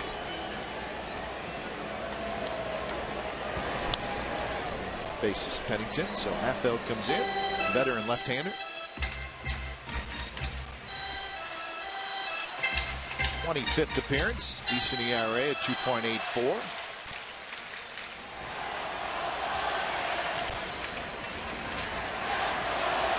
So Pennington, Crisp, and Weeks, 3 consecutive switch hitters. So they'll all swing around and hit from the right side. Arias stays in the game at short after pinch hitting. Christian also stays in the game. He pinch it. So Christian and right, Arias at short, Affeldt on the mound. 1-2 pitch. And a little bit of Hector Sanchez. Well, six innings for Lincecum. Well, you can look at all the numbers down here, but that bottom, that number 8, and all that happened after the first inning. Struck out the side in the first, but those numbers, the hits, the runs, all of that in the first, he gave up nothing. The last 5 innings pitching, 105 pitches total. A very, very good performance by Tim Lincecum after the first inning.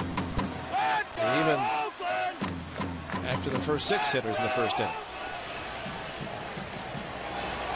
Another 1-2 to Pennington. Way in the dirt. Sanchez is taking a beating. Yep.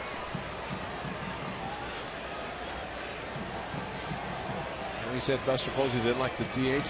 Maybe he loves it tonight. He could have been taking all the bruises.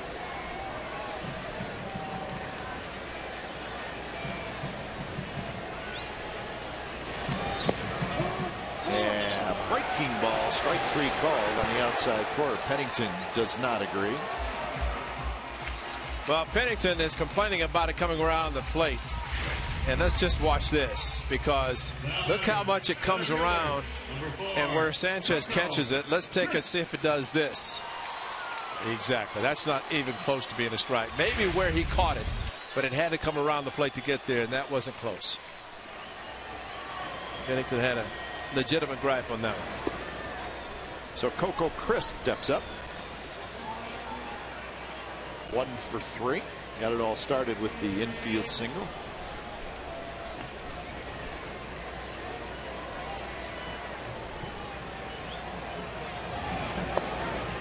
Angels have added 2 more runs, still batting in the bottom of the 6th. They lead the Dodgers 8-5. Dodgers once led in that game 5-2 early.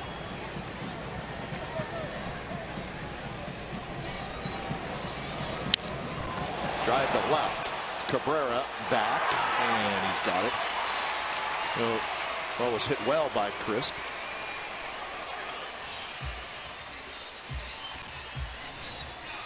Oh yeah, folks.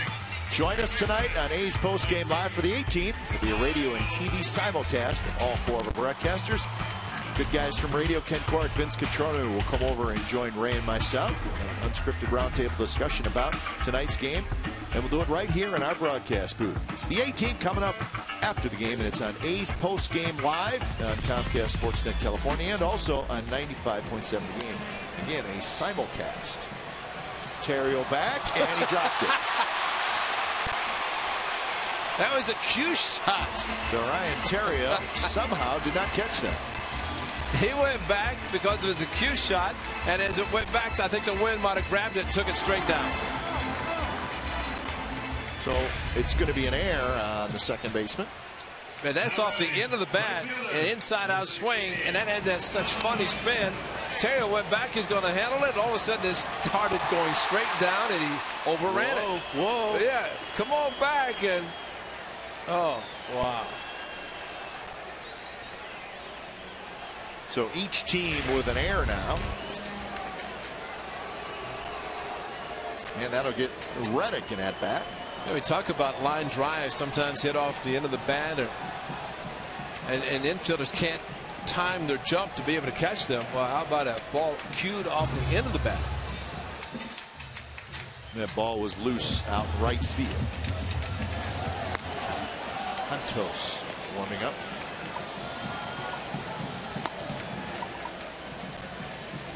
So Reddick steps in, a single and a run scored in the first. He walked in the second, grounded out in the fifth. The A's have not had a hit since the first inning. But they did enough damage in that first inning to lead 3-1.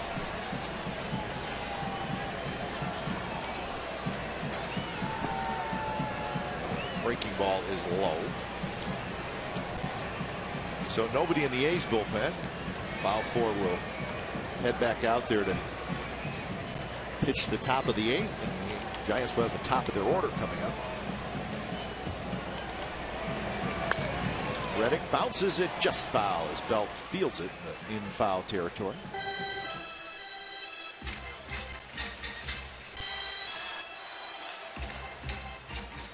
Yankees lost it. The Mets beat the Yankees 6-4. Andy Pettit took the loss. Mets scored 5 runs in the first inning off Pettit. So the Yankees, after that long winning streak, have now lost 3 in a row. Second place Orioles won. It's a geographical rivalry game. Baltimore 2, Washington 1. So the Orioles pick up a game. They're now 1.5 back of the Yankees in the AL East. Former Athletic star Joe Gonzalez traded back to Washington. 9-game winner, as is Steven Strasburg. Of course, the A's benefited from that trade. Seeing Derek Norris catch yesterday. Tommy Malone doing exceptionally well. It's a good trade for both. 3-1 now to Reddick. There was a rainout tonight in Philadelphia. The Rays and the Phillies. Like the World Series. Yeah, so they will have a split admission doubleheader on Sunday.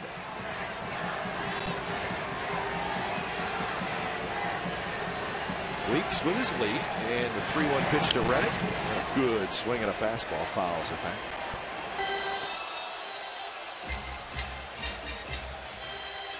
The Cincinnati Reds lost 5-4. And I say that because the Pittsburgh Pirates won 4-1. The Pirates are 1 game out of first place in the National League Central. So Pittsburgh's becoming a little bit of a story. And A.J. Burnett won again. He's 8-2. So give A.J. Burnett credit. He's pitched very well for the Pirates.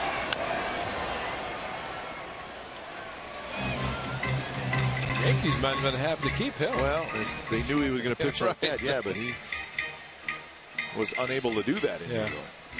I remember also during spring training, being in the National League, he had to work on his bunting and fouled a ball straight up and had surgery and was left orbital, I think. And it's so a good comeback for A.J. Burnett. Another 3-2, and it's low. So the error has opened the door for a 2-out rally by the Athletics, and now Cespedes will hit.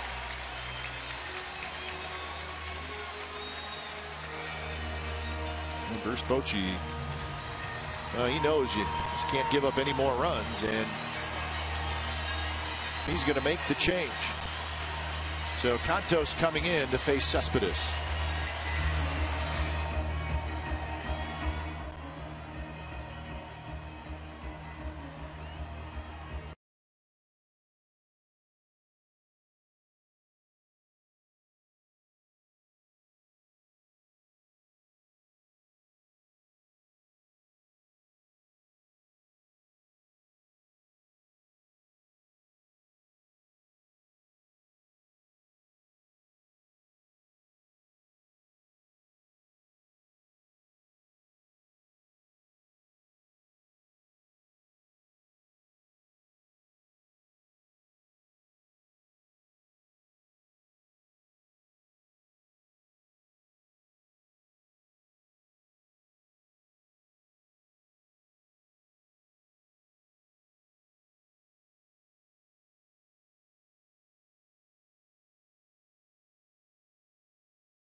California.com for a special sneak peek featuring the scientist, Josh Reddick.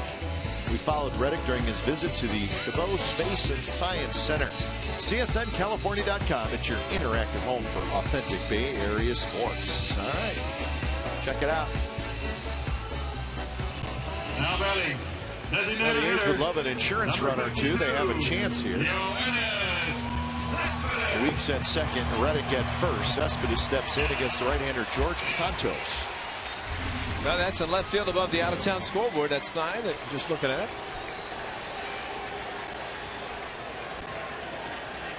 So Contos steps to the pitching slab. A couple of different fastball, slider to change up. Typical relief pitcher, sinker slider. Slider looks like a splitter. But you're right, when Bruce Bochy, he had really an easy 1-2-3 inning. Looking at it, we're back in the dugout to the 8th inning, but Weeks reached on an error, then a walk. And a base hit now, even more than that, getting Cespedes a chance to get to the plate. It's helpful for the Athletics. Arias has it. He'll go across the diamond, and Contos gets Cespedes. The A's strand a pair. 8th inning coming up. We've reached the late innings, folks. A's 3, Giants 1. All right, A's fans.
Provident Credit Union Super Reward Checking is better than free. They pay you. Sellout crowd tonight here at the Coliseum, and the A's leading 3-1. And it's the top of the 8th inning. A's scored their 3 in the first. Giants got their lone run in the third. They have threatened in the last 2 innings. But the A's have come up with the big pitches, a couple nice plays defensively, and that has helped. But just a total of 7 hits in the game, and here's Balfour to work, and he'll face top of the order Blanco, Terrio, and Cabrera. Remember, the A's only gave up 8 hits to the Dodgers in 3 games in that sweep for tonight, and I guess jumping the record books for the fewest hits in the last 6 or 7 games. Yeah. So that's something they'd like to continue tonight. Well, they only allowed 2 runs as well in that Dodger series. Remember, if Reddick catches the ball and doesn't pop out of his glove when he hit the ground, and just the one. Blanco takes it low. 1-1 the count. This big batter for Balfour, he has been kind of a thorn in the side of the Athletics tonight. A couple of times on base, and of course when he does get on, he's a stolen base threat. A couple tonight, but he was picked off, which big for the Athletics. Good stretch for Grant Balfour. Got the final out in the 7th. Got Arias to hit a fly ball to right field. Fastball is inside, 2-2.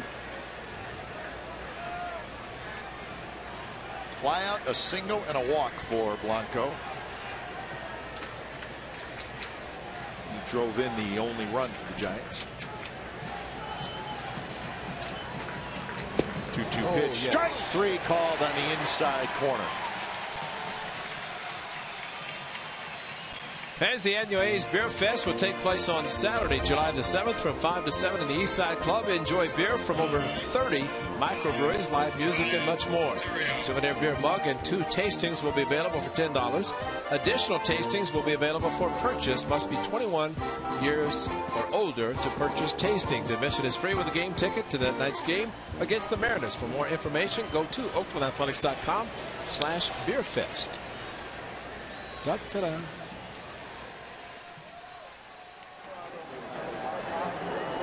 Well, that's Allie Pierce, her father Scott Pierce, her 16th birthday, and she was surprised after throwing out the first pitch by her father.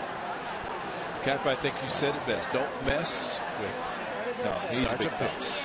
Yeah, he is a big fella, and I don't think anybody want to mess with him. I'm happy he's home safely, and for the young lady celebrating her birthday, special treat. That's one birthday she'll never forget. Yeah, so he came home, surprised her at the ballpark. 0-2 to Ryan Theriot. He's sitting on 3 strikeouts. And he loops this one right center. Easy play for Reddick, and that's out number 2. Theriot with a very quiet 0 for 4. This is a reminder too, Cap. We saw yesterday your brother-in-law and Erbon on Diamond Vision talking about the big 4th of July celebration here at the Coliseum and the flyovers, and tripsdirect.org to find out great information about that 4th of July special here at the Coliseum, and picnic. Just a lot of great things happening on America's birthday. It's coming up on the next homestand. Yep.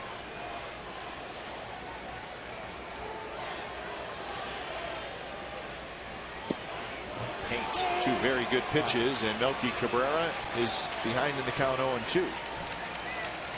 1 for 3 tonight for Cabrera.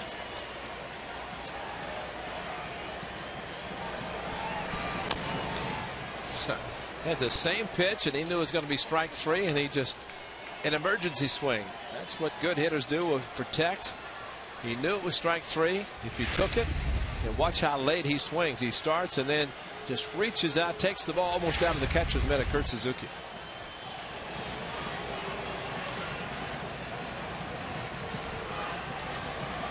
Another 0-2 pitch, and the fastball is close but a bit high.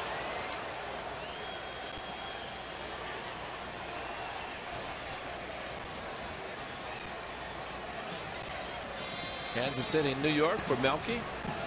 Balfour was in the American League with the A's and Tampa Bay Rays.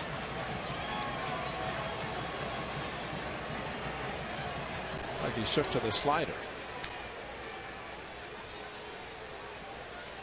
Pretty much everything from Balfour is hard, except his changing.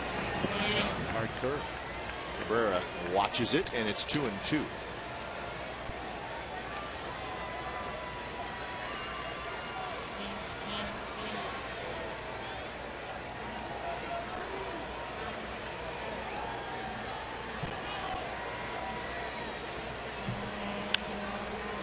High fastball way out of the strike zone, but Cabrera slaps it foul. Cabrera kind of in that Vladimir Guerrero category, tough to strike out. He is not opposed to swinging at any pitch, whether it's close or not. He tries to protect if he thinks it's going to be in the strike zone.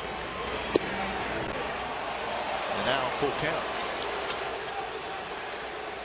Posey is in the on-deck circle.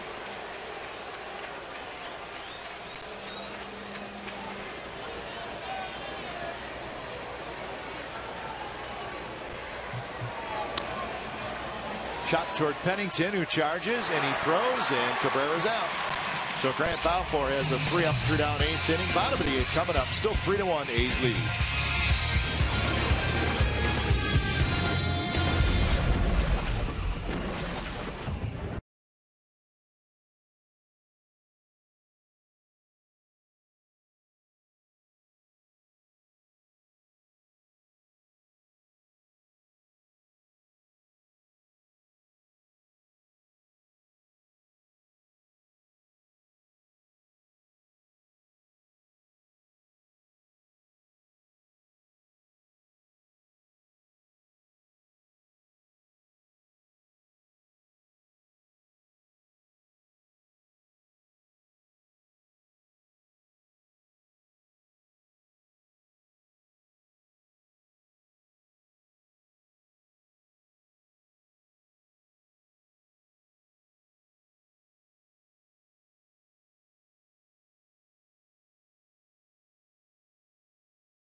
Here's our game summary. It's brought to you by your local Toyota dealers. Jared Parker and Tim Lincecum squaring off.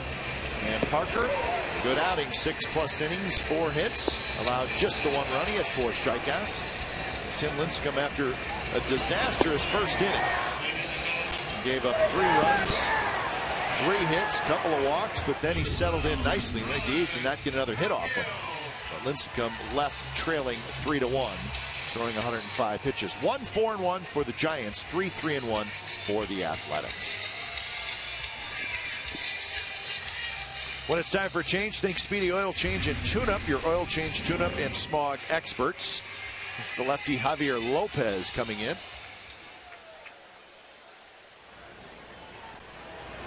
He's the lefty specialist out of the bullpen. Faces a pinch hitter. It's Colin Cowgill hitting for Seth Smith. So Cowgill and then Inge and then Brandon Moss.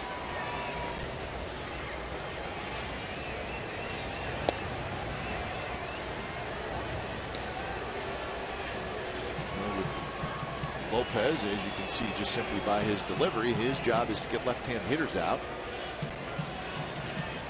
Probably a good idea to get some right-handed hitters in there. 1-2 the count.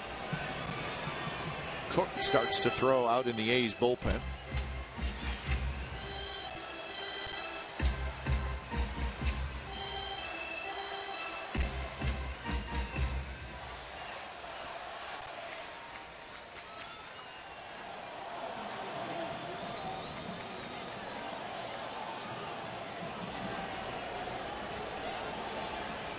The 1-2 pitch to Cowgill, and he swings and misses at a pitch down and away.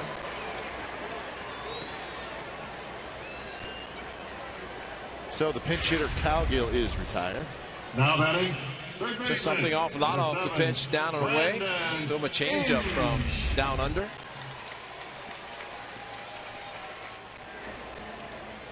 So 1 out for Brandon Inge. So the A's hitters have struck out 10 times tonight.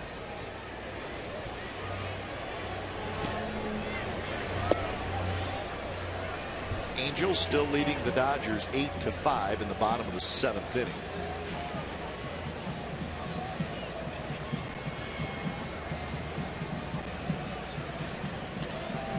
Rangers have already won their game.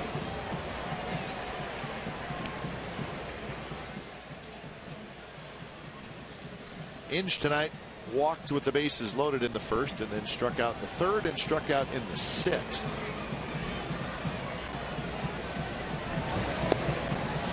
Inge way out ahead, 79 miles per hour. So pitch speed and a very strange release point. Yeah, he's had it from both sides. Yeah. Lincecum from the right, now Lopez from the left. Typically the lefties who drop down that way for righties, of course, very tough on left-handed hitters, but usually right-handed hitters can see them well enough. They don't swing at a lot of pitches like that, but he is pointing towards the on-deck hitter of the visitors and then throws it from second base or from the second baseman's position. Kind of floats it in. That one way outside. So 3-2 is the count.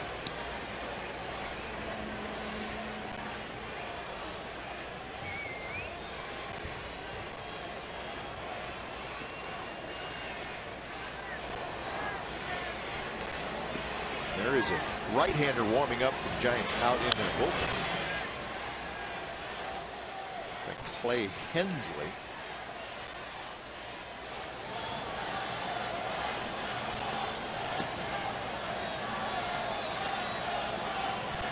Let me see Hensley if the inning continues down toward Kurt Suzuki.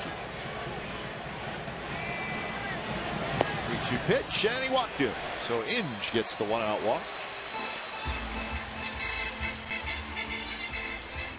Well, we got in-depth sports news for the Bay Area fan. Go deep with Sportsnet Central.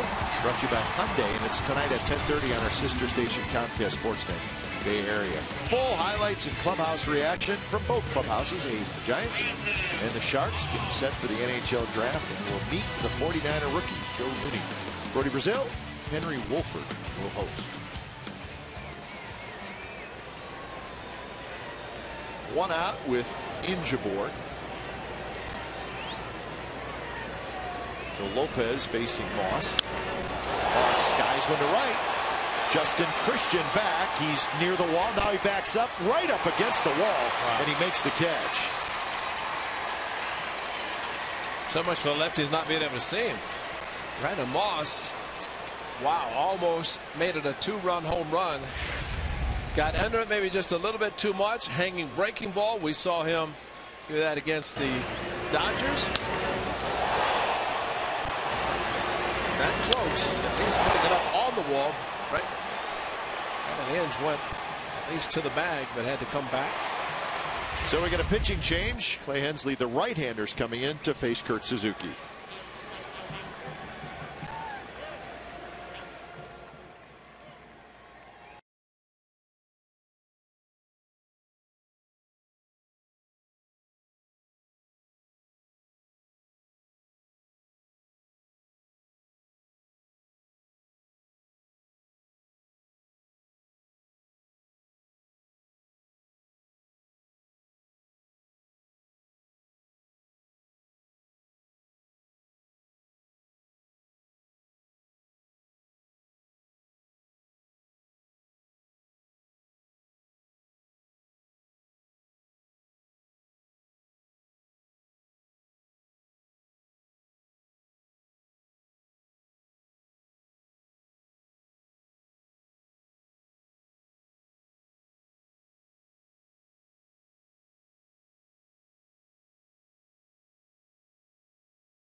That'll be our next telecast here in Comcast Sportsnet California. And it will be Brandon McCarthy against Matt Cain. So that is a very good pitching matchup. Coverage begins at 12:30 with A's pregame live. And then complete A's coverage every night on Sportsnet Central and CSNCalifornia.com. So that'll be Sunday. Tomorrow's game is a nationally televised game. So here's Clay Hensley, the right-hander. He's been busy this year, his 31st appearance. So he'll face Kurt Suzuki, who's 0 for 3. And the first pitch is a strike down around the knees. And there's your little different delivery right over the top. Slight tailing action on a fastball down and in. At least Ryan Cook knows he's going to have a 2-run lead at least going in the 9th inning, and that's always nice. His first major league save was with a 3-run lead in Colorado. And in the top of the 9th inning, it'll be Posey, Sandoval, Belt. If anybody were to get on, Christian, Justin Christian.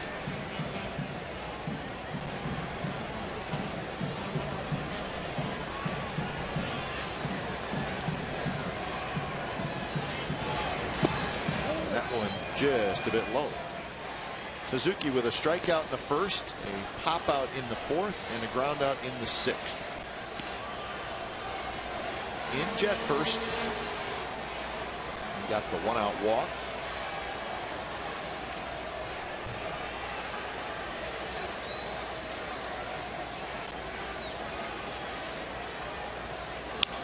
And that one's hit hard, and that's a base hit to left field. So Kurt Suzuki gets his first hit, and that's the A's first hit since the 1st inning. And finally fires the hole. It took a diving stop by Sandoval his last at bat, robbing Kurt Suzuki. This time, though, he finds the 5.5 hole. And it's a nice base hit. Some guys just don't like to dive for balls. Arias just kind of put his glove down. The ball got past him, but not that he was going to throw out Inge at second base.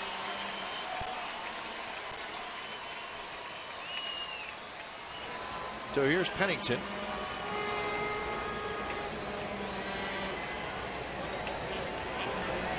And there's the ball.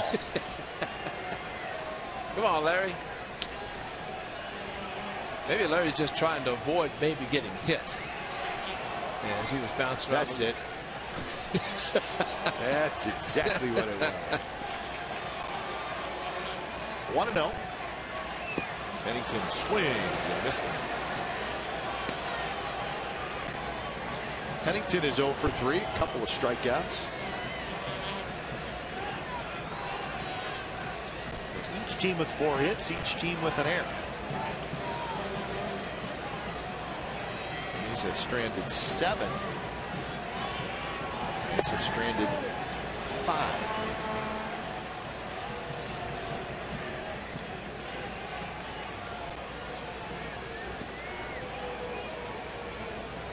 Padres still leading the Mariners 9-5. That game in the 9th inning being played down in San Diego.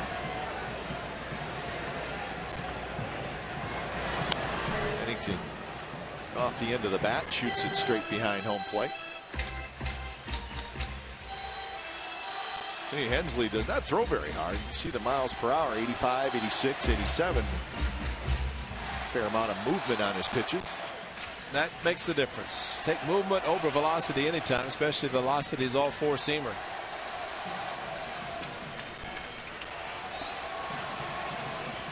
Two pitch. Big overhand curve drops down and in. So now full count. So the runners will take off. Inge at second, Suzuki at first. The outfield very, very shallow for the Giants.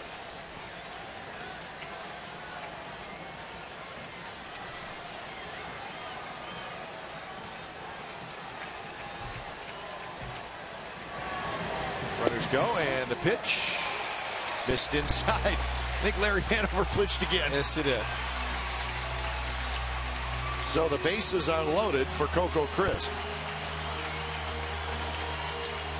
Well, the pitching changes, the moves that Bruce Bochy has made, and it comes down to a couple of walks and a base hit by Kurt Suzuki, and Hensley has to try to get out of a bases loaded mess.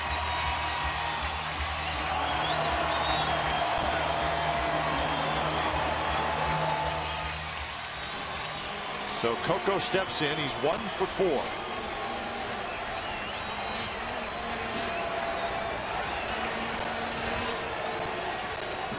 First pitch to Crisp. Inside, 1-0.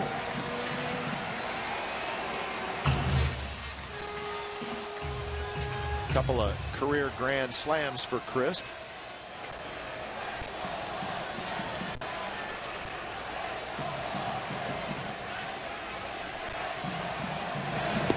And that one is a strike down around the knees. Pretty good pitch by Hensley.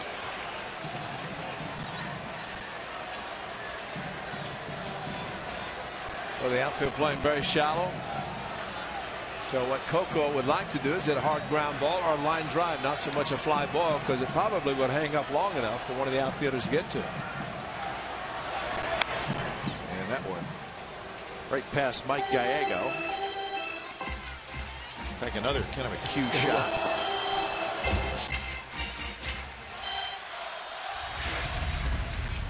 Look to right and slap it to left. Well, that may be where the velocity comes in, where Hensley just really does not throw very hard. He is ahead in the count here, 1-2. Pitch to Crisp, and there's that big overhand curve, 2-2. I tell you, it's not often or very much you'll see the curveball that's actually in the strike zone from Hensley. He throws it hard, and it is a 12-6 curveball that hitters typically can pick up the spin. See the rotation. Know that it is curveball and a tough pitch to stay in the strike zone.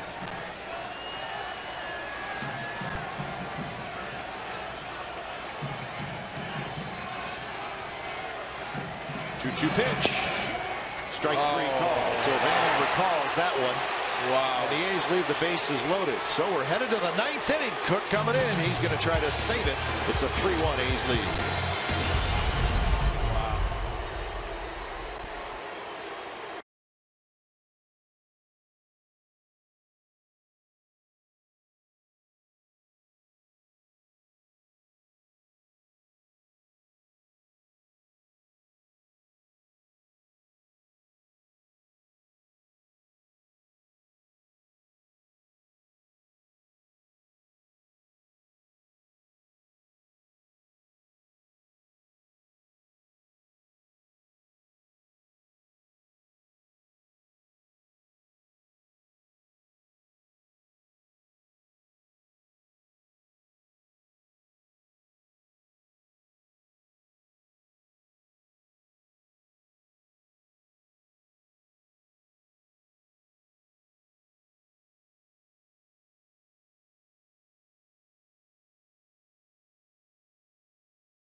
So the A's trying to wrap up game 1 of this 3-game series. They got a 3-1 lead. And Cook comes in. He'll try to close it.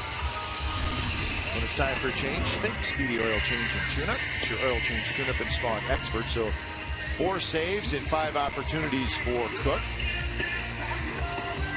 And he will face Posey, Sandoval, and Belt here in the 9th inning. Cowgill, after pinch hitting for Seth Smith, stays in the game in left.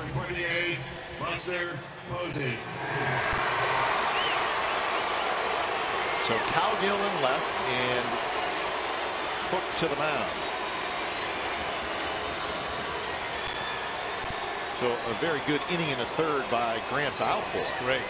I mean, think about the bullpen, back into the bullpen, and Balfour, of course, would like to close, but what he's doing in the setup row to get the closer, and many times we talk about how important the 8th inning is just to get to that point. 0 for 3 tonight for Buster Posey. Not close, 2-0.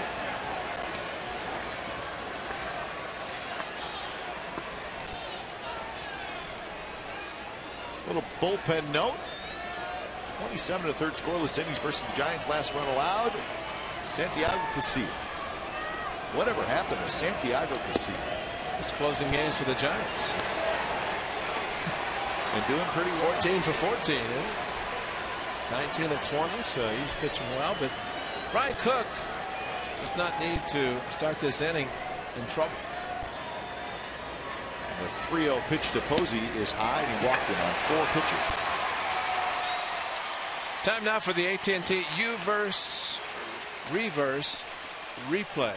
And boy, this has been a night that this is a big one here. Seth Smith, if Belt touches the bag, he gets the out there, and then Sanchez tries to make the play, and then this is Blanco getting picked off, caught stealing, and he was second base, and of course the next hitter, Cabrera, was getting a base hit. Here's a bunt attempt, a bad one.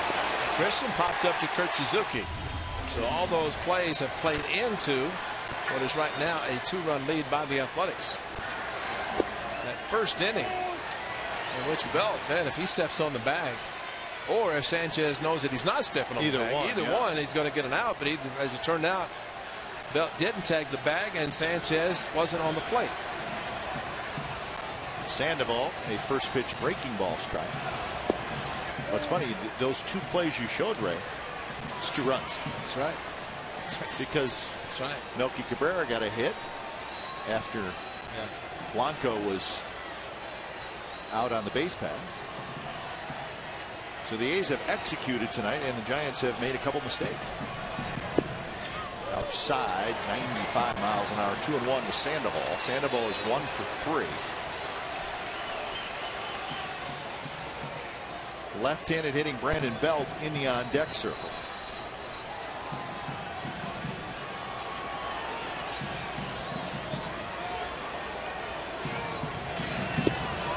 So 3-1 as that slider looked like it just kind of squirted out of his hand. Never had a chance to be anywhere near the strike zone.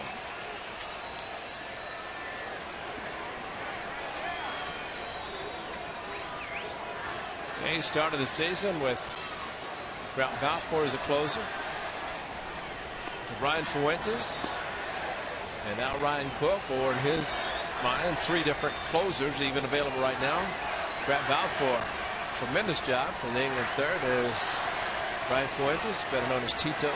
So he is always there, but right now it's up to Ryan Cook to try to get out of this 9th inning. 3-1 pitch way inside to the backstop, and Cook has walked Posey and Sandoval to start the 9th.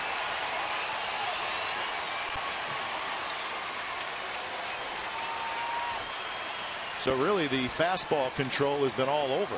The one breaking ball he did throw to Sandoval, it was a strike. So Belt, a left-handed hitter, comes up.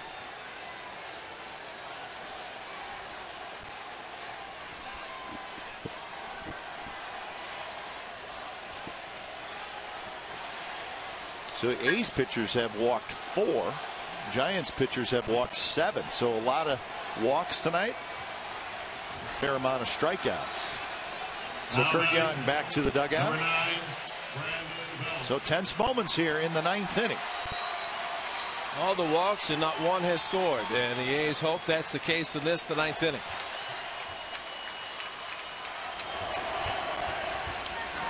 So Belt steps in. He has been on base twice. He has walked and been hit by a pitch. So 0 for 1.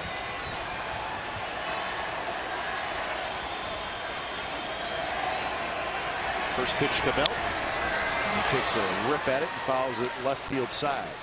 And again, there's certain guys in the batting order just don't expect them to bunt. And of course, the Giants are down by 2 with 2 runners on. The young man attempted to bunt his last time up and bunted it foul.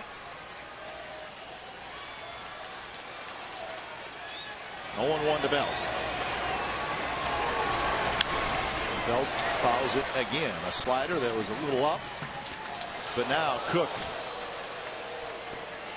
finally ahead of a hitter.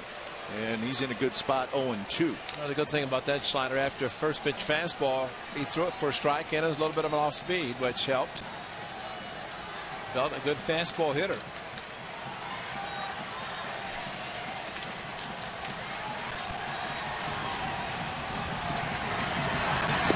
Two pitch, and it's 1-2. Outfield playing very, very deep. Tying runs aboard.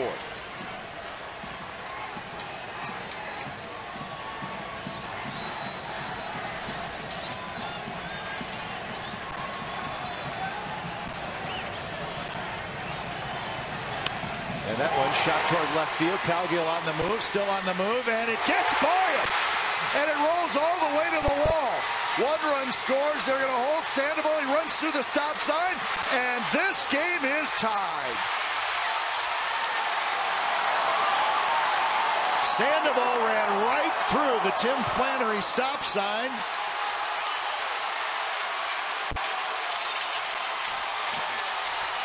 So Belt with a 2-run double. Well, it was slicing away from Cowgill, hanging curveball or hanging slider, and it kept slicing. Thought Cowgill with his speed could get to it, then had to go to the dive and just missed it. Popped up quickly, and there's this dive and just came up short. And I don't know that he could have done anything any differently just because of his momentum.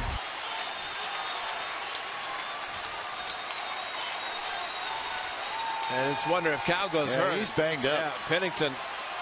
And yeah, Bob Melvin is doing the right thing. They want to check on him. He's limping pretty good out there.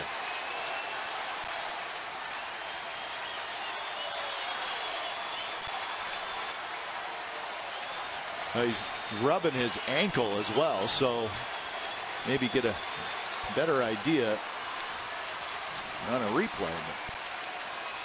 I think he just banged his whole body.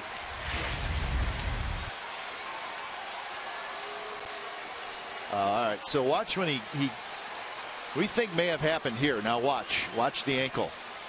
Yeah, there it is. Okay. Rolled his ankle. And he rolled it pretty good. Yeah. Left ankle. As he's going to pick up the ball, rolled it right there and tried to stop, plant, but it rolled on him. Oh, that's a pretty good roll too.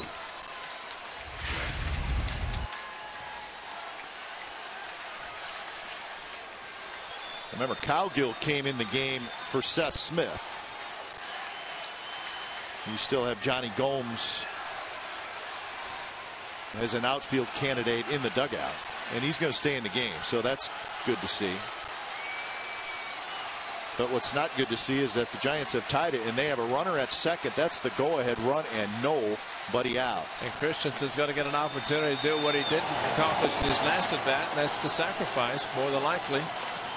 The infield corners will play in, trying to cut down the go-ahead run. So it's a blown save for Ryan Cook, but more importantly, right now to try to keep the go-ahead run from scoring.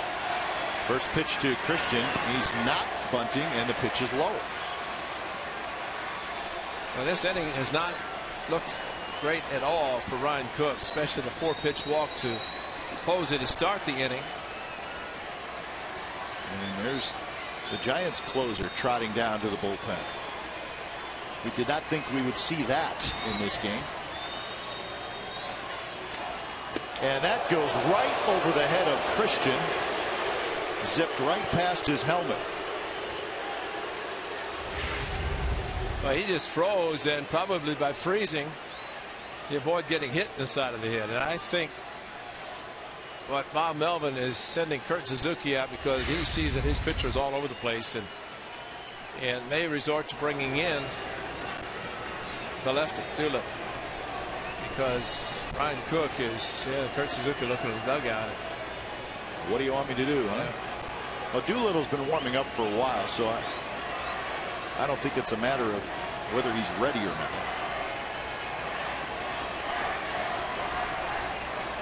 In a game that the A's made all the defensive plays, they did not make one here in the 9th inning.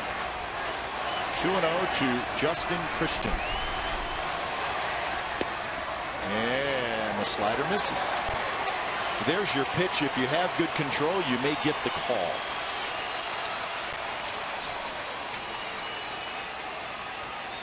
Hector Sanchez, a switch hitter, is in the on-deck circle.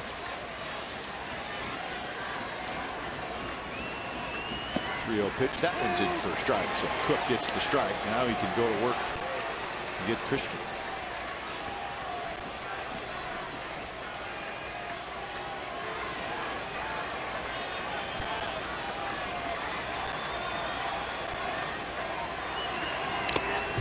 Pitch fouled straight back. Christian sick of waiting around, and he took a swing at it.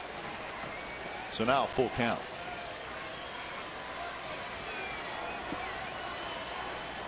Well, the one thing we were concerned about was the first inning when the A's, bases loaded, nobody out, scored just 3, and it could have blown it wide open. Did not happen, and here we are, a tie game in the 9th inning with the A's trying to avoid Giants taking the lead. Christian, a line drive base hit. Cowgill Chargers, they'll hold Belt at third. He had to wait to see it. It went through the infield, so a slider that stayed up, and Christian ripped it into left field, and now the runners are at first and third, and still nobody out.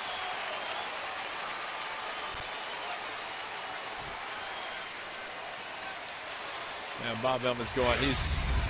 He just cannot like what he's seeing, and just hanging slider right in the middle of the plate on a 3-2. So not the sharp bite that we have seen in the past from Ryan Cook.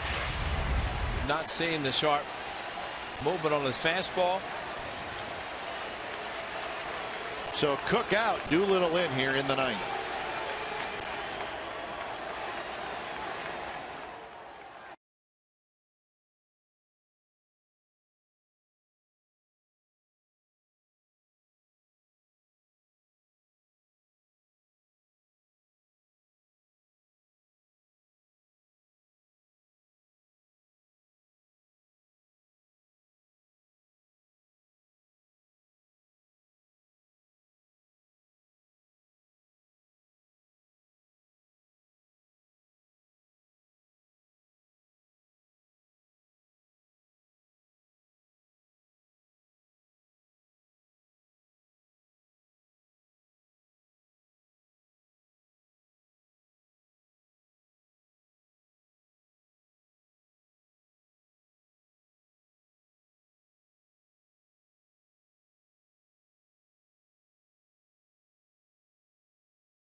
Will receive a patriotic A's red, white, and blue baseball hat as presented by Wells Fargo when the A's play the Red Sox on the 4th of July.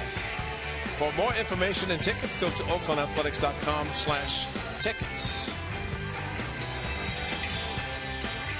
Now Cowgill's coming out of the game. Johnny Gomes going in. It was Ryan Cook 4 batters, 2 walks, RBI double, 2 RBI double, and a base hit. And Cowgill, they're not taking any chances with his ankle. Get some treatment, and more importantly, put a healthy Johnny Gomes in left field.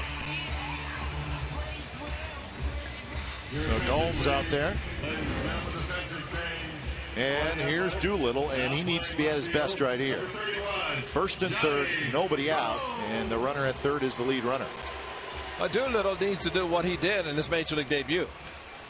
He struck out Cruz, Napoli, and Torrealba. So Belt at third, Christian at first. Christian has very good speed. In fact, you may want to keep an eye on it. Well, the A's playing infield halfway, so they know that it may be difficult. Of course, that is the go-ahead run at third, and if Christian does run, then they probably will let him go through. So here is Hector Sanchez. Sean Doolittle, not too long ago, was a first baseman and became a pitcher. And here he is in a little bit of a predicament that he never thought he would be in at this young age or young period of time as a pitcher. First pitch, and Sanchez tries to hold up. He can't do it. So Doolittle jumps out ahead. He has the ability to do exactly what the A's need here, and that's strike people out. And that one low. Nice play by Suzuki. 1-1 the count.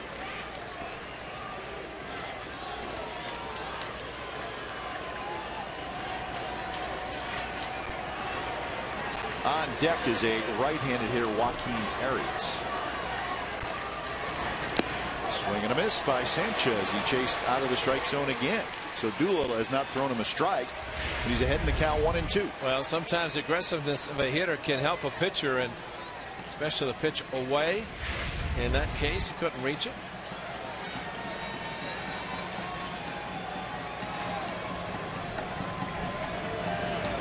And that one hit hard into left field, a base hit.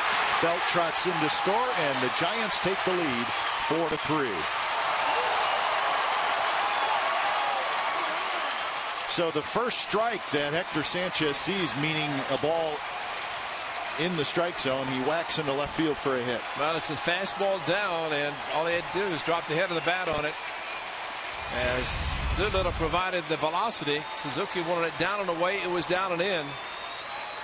And ideally, should have gone back up the ladder again, since he was swinging so wildly at pitches out of the strike zone. Well, now it's set up for Arias to bunt. And there is still nobody out. Walk, walk, double, single, single. And this is the first inning for the A's. Now the 9th inning for the Giants. It's carbon copy. See if Arias squares early. He does. And he bunts it. Doolittle picks it up, spins, and he'll throw to first to get the out there. So Arias does his job. A successful sacrifice. And now it's the top of the order and Gregor Blanco. Casilla now warming up for the Giants. Santiago Casilla. Gregor Blanco.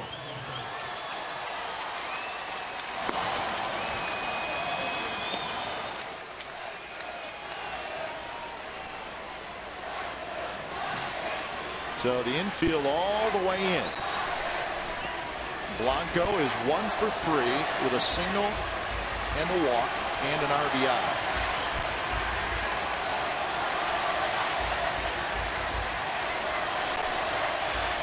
First pitch is a pitch out. That's a good idea, because lefty on lefty, and the way Blanco usually makes contact, might be a tough strikeout.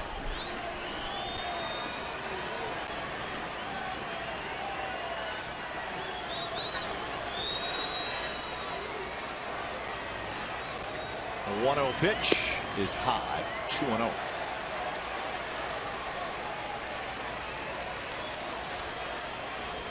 Quite often you think about pitching carefully to a lefty with first base open. The left-handed pitcher, but the way Terrio is not swinging the bat tonight, might be an option because of what Blanco has been able to do. He did strike out his last time. And he swings at a high fastball, fouls it back.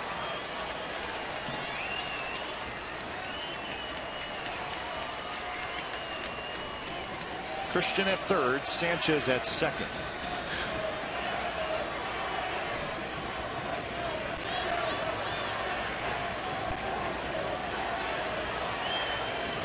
Two and one.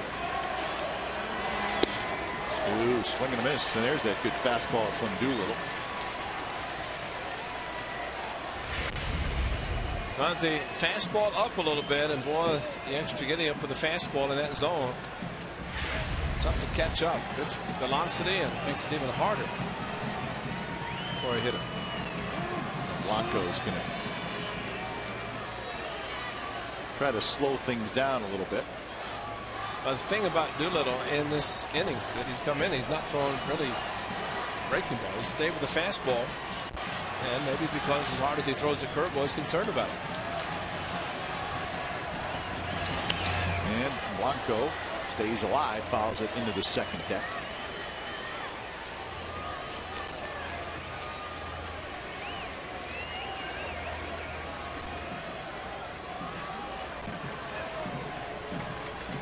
Field shifted toward left field.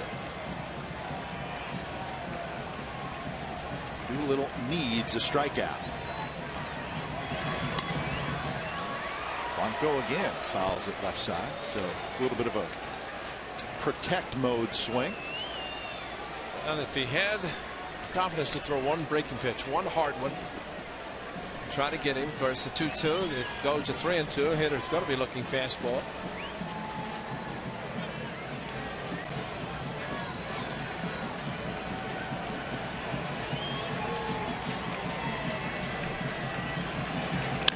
And there's a base hit left field. One-run score. Sanchez will stop at third. That's a pretty good at-bat from Gregor Blanco, and he lined it to left. It's 5-3. The Giants lead.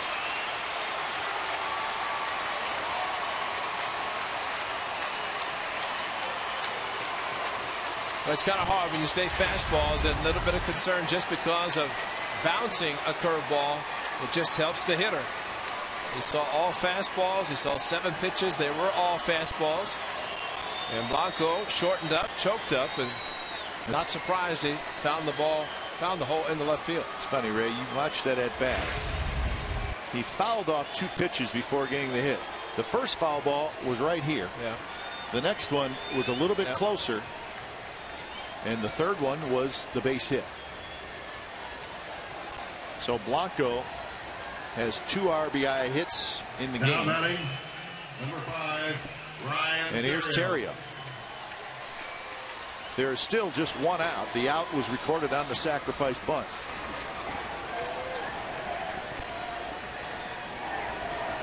And Terrio, who has not had a good night. He's 0 for 4 with 3 strikeouts, and he's made an error in the field. And he takes a breaking ball that stays high. So Ryan Cook's line is finished, and not a good one. 4 batters, 2 hits, 4 runs. Jordan Roberto active again, of course, and starts getting loose. 2-0. The Giants had 4 hits through the first 8 innings. They got 4 hits in the 9th alone.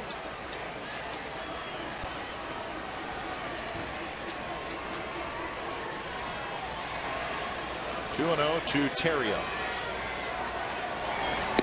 Terrio, big swing and a miss. 2-1.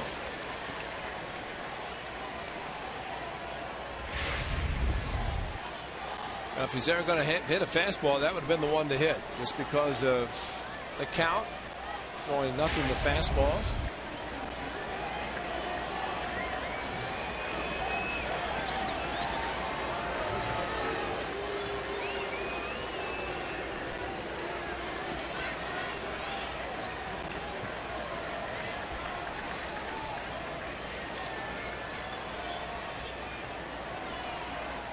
Terrio takes a strike right there, and it's 2-2. Have we seen a slider yet, Ray? The one breaking ball, the first pitch to Terrio, that was left up.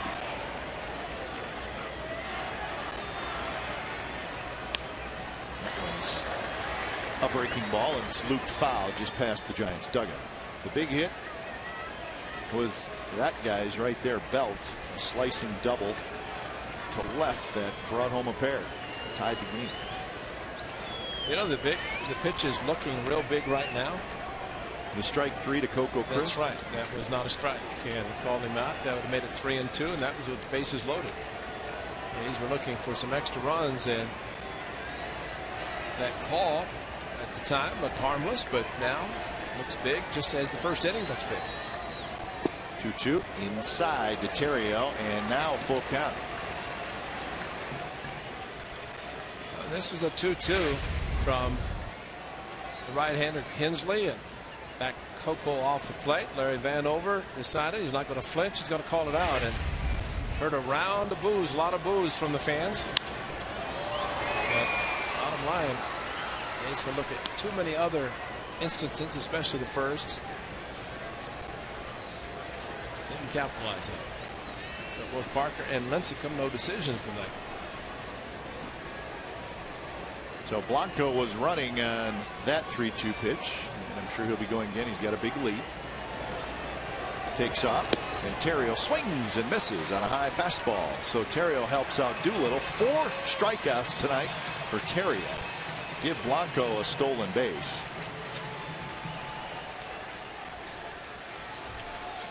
So Blanco has his 3rd steal in the game. Now batting. So now Doolittle has to get Melky Cabrera. And Cabrera is 1 for 4 tonight.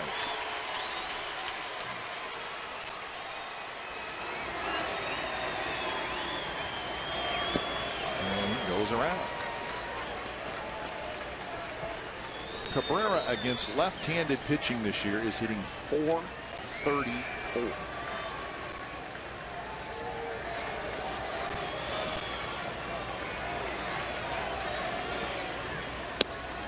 Swings and misses at another high fastball. And it's 0-2. 96 up, and if he could throw that same pitch, unlike the one he threw to Sanchez, which was down, just go back up the ladder. And he does. This time Cabrera does not swing at it.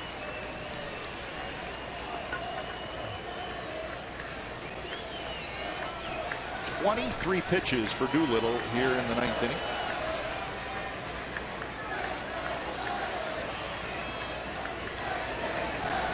Swing and a miss, so he blows it right by Melky Cabrera. But the Giants score 4 times, so we're headed to the bottom of the 9th. It'll be a 5-3 Giants lead. Weeks is going to lead it off.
Radio and TV simulcast of our 4 broadcasters, Ken Corrick, Vince Catrone, Ray Foss, and myself. We get together and have an unscripted roundtable discussion about tonight's game, and that's what we're talking about, a 9th inning comeback. It's the A-team. It's coming up after the game on A's Postgame Live and also on 95.7 The Game. When it's time for change, think Speedy Oil Change and Tune-Up. It's your oil change, tune-up, and smog experts. Santiago Casilla comes in. And he will try to close it for the Giants. 19 out of 20 with a 1.32 ERA for the former Athletic. So it'll be Weeks, Reddick, and Cespedes against Casilla.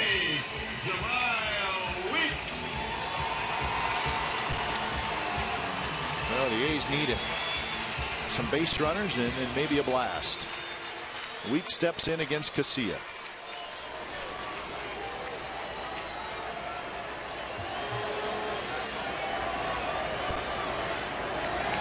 And the first pitch is a high strike. Casilla signed with the Athletics as a non-drafted free agent way back in 2000. And then he got to the big leagues in 2004. Signed under a different name, that's all. But all worked out and pitching very well for the Giants. And in the absence of Brian Wilson, who's out for the season, Santiago Casilla has stepped in and 14 for 14, 19 for 20 save opportunity. So spectacular job done by the former Athletic. But good fastball, 94 or so, 2 and 4 seam fastball with a curve in the side of the show. Well, the A's have third guy. If you get 2 guys on, exactly what happened yesterday. Same scenario. If they could get the 2 on, and Cespedes would be hitting third. As he waits, he is in the hole with Reddick on deck, sir. Weeks tonight is 1 for 4. And a high fastball called a strike. 2-2. Looked like it was up. Well, Coco's still upset about his last at bat, last inning, and then he sees these pitches that are called strikes with Sanchez bringing the ball down. Yeah, because they're looking from the side. They can see the height. And realizing that's letter high, which baseball terms today, and that's too high. 2-2 pitch, and that one is high. So 3-2.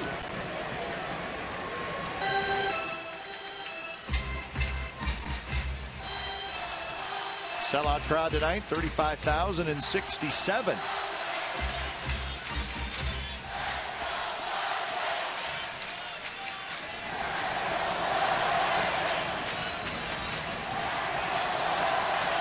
Jemiah Weeks, especially with a 2-run deficit, he knows his importance of getting on base. His run means nothing at this point, just trying to get on base.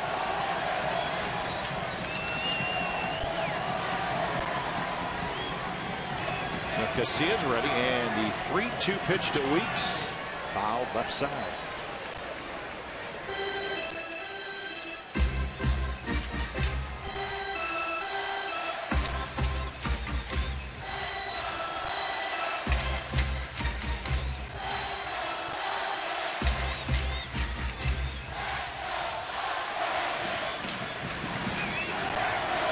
The Weeks steps back in, choking up on the back.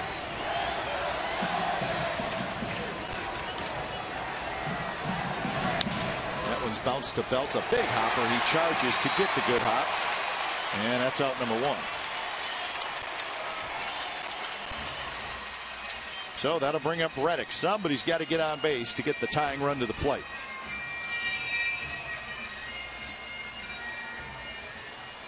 See if Reddick can do it. He's had a good ball game. Single in the first, he scored a run. He walked in the second, grounded out in the 5th, walked again in the 7th. So he's been on base 3 times.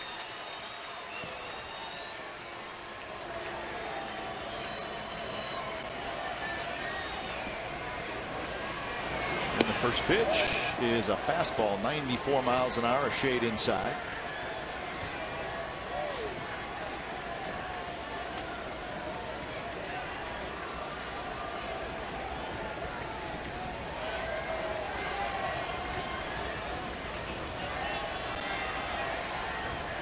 One out to Reddick. Hits one well, center field. Blanco's going back, still going back, and that baby is gone.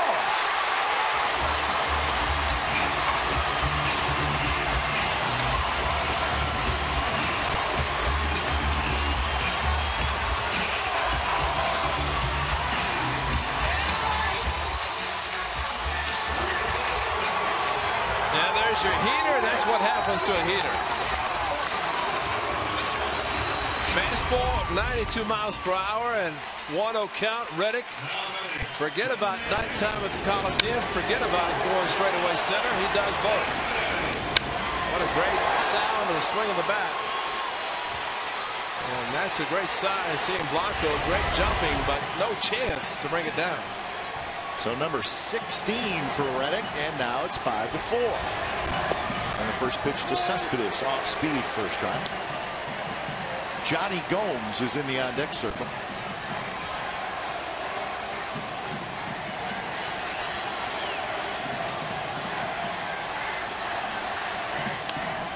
Pop up. Belt.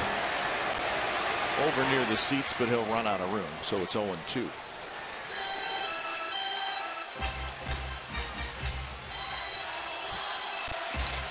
A couple of things watching Coco Crisp reaction of those pitches to Jamal Weeks, and of course Jamal trying to get on base. Had that happen, you never know if Reddick would have gotten the same fastball.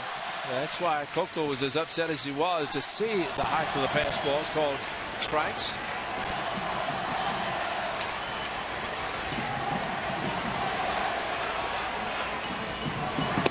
Way high. Sanchez wanted the high fastball, and he got it. To the extreme.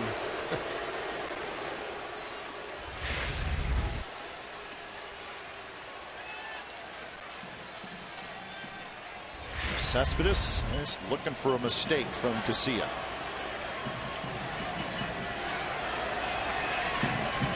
And that's inside.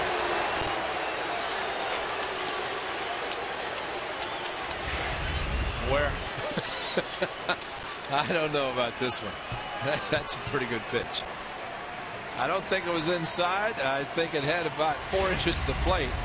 Only low, maybe just fooled him. That's all. And now full count.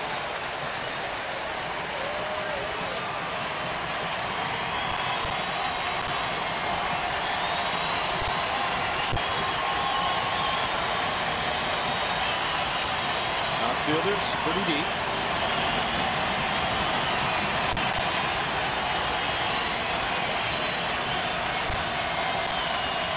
Long look by Casillas. Now he's ready. 3-2. Pitch to Cespedes. And a good grit and a challenge fastball. Reddick hit at 92. That was 94. And just a little bit late. And boy, look at again. Sanchez sticking his glove out. He is so close for catcher's interference.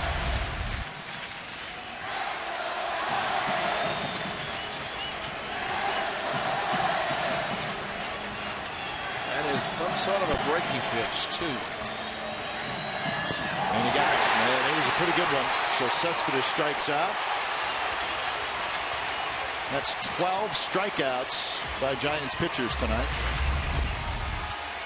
Sanchez looked in the on-deck circle. Didn't matter. He was not going to challenge with another fastball and throw him the curveball. And Cespedes, there's no chance for contact at a pitch out of the strike zone, but can't blame him for his aggressiveness.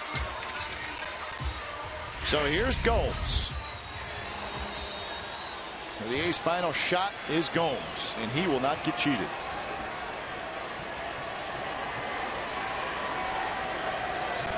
Gomes with 8 or 7 home runs on the year.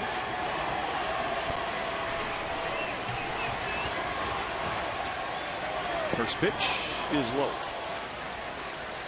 The Angels beat the Dodgers 8-5.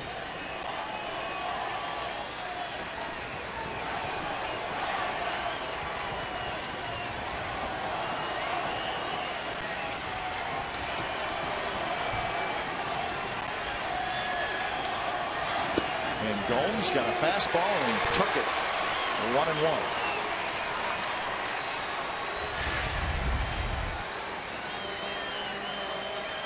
Well, after the first pitch, looked like he was taking all the way.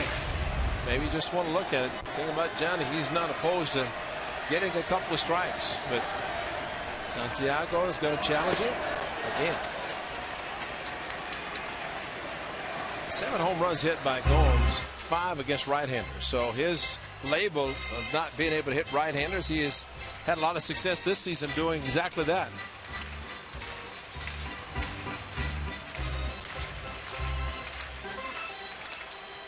If Gomes could get aboard, Brandon Inge would hit.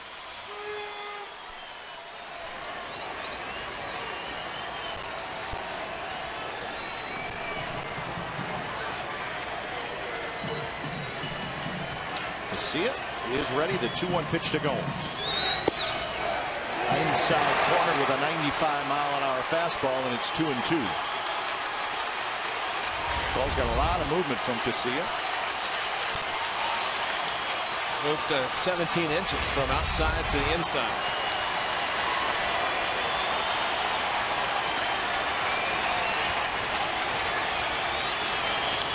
Two pitch and a good swing by Gomes. This is Gregerson on Saturday. The 3-1 fastball. The little two-seamer's coming back. That was a game winner. Love to see that right now to tie it.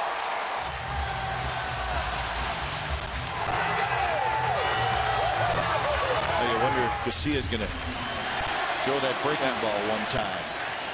Or two. If it goes to 3-2. And he does, and Gomes goes around, and that's the ball game.